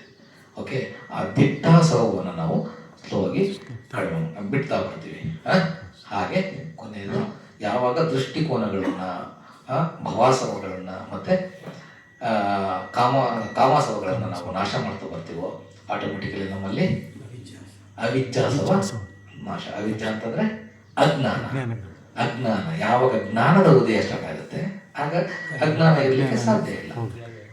ಕತ್ತಲಲ್ಲಿ ಬೆಳಕು ಯಾವಾಗ ಬರ್ತದೆ, ಕತ್ತಲೆ ಇರ್ಲಿಕ್ಕೆ ಸಾಧ್ಯ ಇಲ್ಲ ಅಲ್ವಾ? ಈ ಆಸವಗಳನ್ನ ಕಂಪ್ಲೀಟ್ ಆಗಿ ನಾಶ ಮಾಡ್ತಾ ಮಾಡ್ತಾ ಮಾಡ್ತಾ ನಮ್ಮಲ್ಲಿ ಜ್ಞಾನದ ಉದಯ ಆಗಲಿಕ್ಕೆ ಸ್ಟಾರ್ಟ್ ಆಗ್ತದೆ. ಓಕೆ, ಯಾವಾಗ ಈ ಆಸವಗಳನ್ನು ನಾವು ಕಂಪ್ಲೀಟ್ ಆಗಿ ನಾಶ ಮಾಡ್ತೀವೋ ಆಗ ಏನಾಗ್ತದೆ, 4 ಅರಿಯ ಸತ್ಯಗಳು ನಮಗೆ ಎಕ್ಸ್ಪೀರಿಯನ್ಸ್ ಆಗಲಿಕ್ಕೆ ಸ್ಟಾರ್ಟ್ ಆಗುತ್ತೆ. ಏನೇನೋ ಅರಿಯ ಸತ್ಯಗಳು. ಮೊದಲನೇದು ದುಃಖ ಸತ್ಯ, ದುಃಖ ಸತ್ಯ. ಎರಡನೇದು ದುಃಖ ಸಮುದಯ ಸತ್ಯ. ಮೂರನೇದು ದುಃಖ ನಿರೋಧ ಸತ್ಯ. ದುಃಖ ನಿರೋಧ ಗಾಮನಿ ಪಟಿಪದ ಅರಿಯ ಸತ್ಯ. ದುಃಖ ಸತ್ಯ ಅಂದ್ರೆ ದುಃಖ ಅಂತಂದ್ರೆ ಏನು, ದುಃಖ ಹೇಗೆ ಆಗ್ತಾ ಇದೆ, ಹೇಗೆ ಅದು ಎಲ್ಲಿಂದ ಹುಡ್ತಾ ಇದೆ, ಅದನ್ನ ಹೇಗೆ ನಾಶ ಮಾಡಬೇಕು, ಹೇಗೆ ನಾಶ ಆಗ್ತಾ ಇದೆ ಅದು ನಿಮಗೆ ಎಕ್ಸ್ಪೀರಿಯನ್ಸ್ ಆಗಲಿ ಸ್ಟಾರ್ಟ್ ಆಗುತ್ತೆ. ಏನೇನು ದುಃಖಗಳು, ಹುಟ್ಟು ದುಃಖ, ರೋಗ ದುಃಖ, ಮುಪ್ಪು ದುಃಖ, ಮರಣ ದುಃಖ, ಅಪ್ರಿಯರೊಡನೆ ಸಂಪರ್ಕ ದುಃಖ, ಪ್ರಿಯರನ್ನ ಅಗಲ್ತಕ್ಕಂತಹದ್ದು ದುಃಖ. ನಾವೇನು ಅನ್ಕೋತೀವಿ ಎಲ್ಲ ಸಿಗೋದಿಲ್ಲ, ಅದು ದುಃಖ. ಒಟ್ಟಾರೆ ಈ ಪಂಚಖಂಡಗಳಿಗೆ ಅಂಟ್ಕೊಳ್ತಕ್ಕಂಥದ್ದು ದುಃಖ ಅಲ್ವಾ? ದೇಹ ಮತ್ತು ಮನಸ್ಸಿನ ಭಾಗಗಳಿಗೆ ಅಂಟ್ಕೊಳ್ತಕ್ಕಂಥದ್ದು ದುಃಖ. ದುಃಖಕ್ಕೆ ಕಾರಣ ಏನು? ಆಸೆ ದುಃಖಕ್ಕೆ ಕಾರಣ ಅಲ್ಲ. ನಮ್ಮ ತಲೆಗೆ, ನಿಮ್ಮ ತಲೆಗೆ ಹುಳ ಬಿಟ್ಬಿಟ್ಟಿದ್ದಾರೆ. ಈಗ ನೀವೆಲ್ಲ ಇಲ್ಲಿಗೆ ಏನಕ್ಕೆ ಬಂದ್ರಿ? ಇಲ್ಲಿಗೆಲ್ಲ ನೀವೆಲ್ಲ ಏನಕ್ಕೆ ಬಂದ್ರಿ? ಮನೆ ಧಮ್ಮವನ್ನು ಕೇಳಬೇಕು ಅನ್ನೋ ಆಸೆ ಅಂತ ಬಂದ್ರಿ. ಧಮ್ಮದಲ್ಲಿ ನಾವು ಬೆಳಿಬೇಕು ಅಂತಕ್ಕಂತಹ ಆಸೆ ಇದೆ. ಆಸೆ ನ್ಯೂಟ್ರಲ್. ಯಾವಾಗ ಅದನ್ನ ನಾವು ಅತಿಯಾಗಿ ಮಾಡ್ತೀವೋ, ದುರಾಸೆ ಆಗ್ತದೋ ಅದು ದುಃಖಕ್ಕೆ ಕರ್ಕೊಂಡು ಹೋಗ್ತದೆ. ಆಸೆ ಅಂತಕ್ಕಂಥದ್ದು ನ್ಯೂಟ್ರಲ್. ಓಕೆ, ಏನ್ ಮಾಡ್ಬೇಕಾದ್ರೂ ನಿಮ್ಗೆ ಒಂದು ಆಸೆ ಬೇಕು, ಏನೇ ಇರಲಿ. ಅದು ಕೆಟ್ಟದ್ದು ಮಾಡ್ಬೇಕಾದ್ರೂ ಆಸೆ ಬೇಕು, ಒಳ್ಳೇದು ಮಾಡ್ಬೇಕಾದ್ರೂ ಆಸೆ ಬೇಕು. ಸೊ ಅದು ನ್ಯೂಟ್ರಲ್ ಆಗಿರ್ತದೆ. ಅದನ್ನ ನೀವು ಎಕ್ಸ್ಟ್ರೀಮ್ ಅಂತ ತಗೊಂಡೋದಾಗ ಅದು ದುಃಖಕ್ಕೆ ತೆಗೆದುಕೊಂಡು ಹೋಗ್ತದೆ. ಓಕೆ, ದುಃಖಕ್ಕೆ ಕಾರಣ ಅಂಟುವಿಕೆ. ದುರಾಸೆ ದುಃಖಕ್ಕೆ ಕಾರಣ ಅಂತ ಹೇಳ್ಬಾರ್ದು. ಅಂಟುವಿಕೆ. ಯಾವ್ದಕ್ಕೆ ಅಂಟ್ಕೋತಾ ಇದ್ದೀವಿ? ಪಂಚಕಂದಗಳು ಕಂಡ್ಕೋತಾ ಇದ್ವಿ. ಅದನ್ನ ಭಗವಾನ್ ಹೋದ್ರು 3 ಪಂಗಡಗಳಾಗಿ ಹೇಳ್ತಾರೆ. ಏನು? ಕಾಮಾಸವ, ಭವಾಸವ ಮತ್ತೆ ವಿಭವಾಸವ ಅಂತಂದ್ರೆ. ಕಾಮಾಸವ ಅಂತಂದ್ರೆ ಕಾಮಗಳ ಇಂದ್ರಿಯ ವಸ್ತುಗಳ ಹಿಂದೆ ಅಂಟ್ಕೊಳ್ತಕ್ಕಂಥದ್ದು. ಭವಾಸವ ಇರುವಿಕೆಗೆ ಅಂಟ್ಕೊಳ್ತಕ್ಕಂಥದ್ದು. ಮತ್ತೆ ವಿಭವ ಅಂತಂತಂದ್ರೆ, ವಿಭವತನ ಅಂತಂದ್ರೆ ನಾನು ಸತ್ತೋಗ್ಬಿಟ್ರೆಲ್ಲ ಸರಿ ಆಗೋಗ್ತದೆ ಅಂತ ಅಂದ್ಬಿಟ್ಟು ಅದಕ್ಕೆ ಅಂಟ್ಕೊಳ್ತಕ್ಕಂಥದ್ದು. ಸೂಸೈಡ್ ಮಾಡ್ಕೊಳ್ತಾರಲ್ಲ, ಸತ್ತೋದ್ರೆ ಎಲ್ಲ ಸರಿಯಾಗುತ್ತೆ ಅನ್ಕೊತಾನೆ. ಆಗುತ್ತಾ? ಫಸ್ಟ್ ಆ ದೃಷ್ಟಿಕೋನನೇ ರಾಂಗ್. ನಾನು ಸತ್ತರೆ ಎಲ್ಲ ಸರಿ ಆಗ್ತದೆ ಅಂತಕ್ಕಂಥದ್ದೇ ರಾಂಗ್ ಅಲ್ವಾ? ಸೊ ಅದರಿಂದ ನೀವು ಅಂಟ್ಕೋತಾ ಇದ್ದೀರಾ ಮತ್ತೆ. ಸೊ ಇವು ಮೂರು ಬೇಸಿಕಲಿ ನಮ್ಮ ದುಃಖಕ್ಕೆ ಕಾರಣಗಳು ಗೊತ್ತಾದ್ಮೇಲೆ ಕಾರಣಗಳನ್ನ ತೆಗೆದಾಕಿದ್ರೆ ನಿಮಗೆ ಸುಖ ಸಿಗುತ್ತೆ. ಅವುಗಳನ್ನ ಒಂದೊಂದಾಗಿ ತೆಗಿಲಿಕ್ಕೆ ಮಾರ್ಗ ಯಾವುದು? ಅದು ಅರಿಯ ಅಷ್ಟಾಂಗಿಕ ಮಾರ್ಗ. ಸಮ್ಮ ದಿಟ್ಟಿ, ಸಮ್ಮ ಸಂಕಪ್ಪು, ಸಮ್ಮ ವಾಚು, ಸಮ್ಮ ಕಮ್ಮಂತು, ಸಮ್ಮ ಆಜೀವು, ಸಮ್ಮ ವಾಯಾಮು, ಸಮ್ಮ ಸತಿ, ಸಮ್ಮ ಸಮಾಧಿ. ಸರಿಯಾದ ದೃಷ್ಟಿಕೋನ, ಸರಿಯಾದ ಸಂಕಲ್ಪ, ಸರಿಯಾದ ಮಾತು, ಸರಿಯಾದ ಕೆಲಸ, ಸರಿಯಾದ ಜೀವನೋಪಾಯ, ಸರಿಯಾದ ಪ್ರಯತ್ನ, ಸರಿಯಾದ ಜಾಗೃತ ಭಾವ, ಸರಿಯಾದ ಏಕಾಗ್ರ ಭಾವ ಎಲ್ಲವೂ ಕೂಡ ಸರಿಯಾಗಿರಬೇಕು. ಯಾಕಂದರೆ ಅಲ್ಲಿ ತಪ್ಪಾಗಿರ್ತಕ್ಕಂಥ ದೃಷ್ಟಿಕೋನಗಳಿದೆ, ತಪ್ಪಾಗಿರ್ತಕ್ಕಂತಹ ಸಂಕಲ್ಪಗಳಿದ್ದಾವೆ, ತಪ್ಪಾಗಿರ್ತಕ್ಕಂತಹ ಮಾತುಗಳಿದ್ದಾವೆ, ತಪ್ಪಾಗಿರ್ತಕ್ಕಂತಹ ಕೆಲಸಗಳಿದ್ದಾವೆ, ತಪ್ಪಾಗಿರ್ತಕ್ಕಂತಹ ಜೀವನೋಪಾಯಗಳಿದ್ದಾವೆ.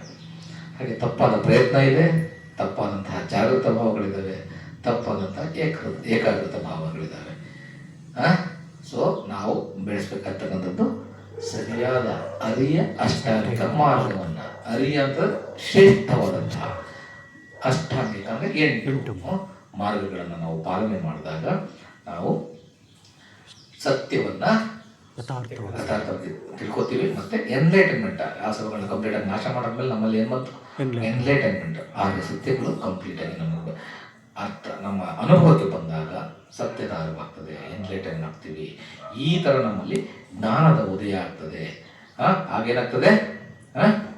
ಯಾವಾಗ ಜ್ಞಾನದ ಉದಯ ಆಗ್ತದಲ್ಲ ಆವಾಗ ಎಲ್ಲರೂ ಕೂಡ ಭಿಕ್ಕುಗಳು ಭಗವಂತನ ಹತ್ರ ಬಂದು ಏನು ಹೇಳ್ತಾ ಇದ್ರು?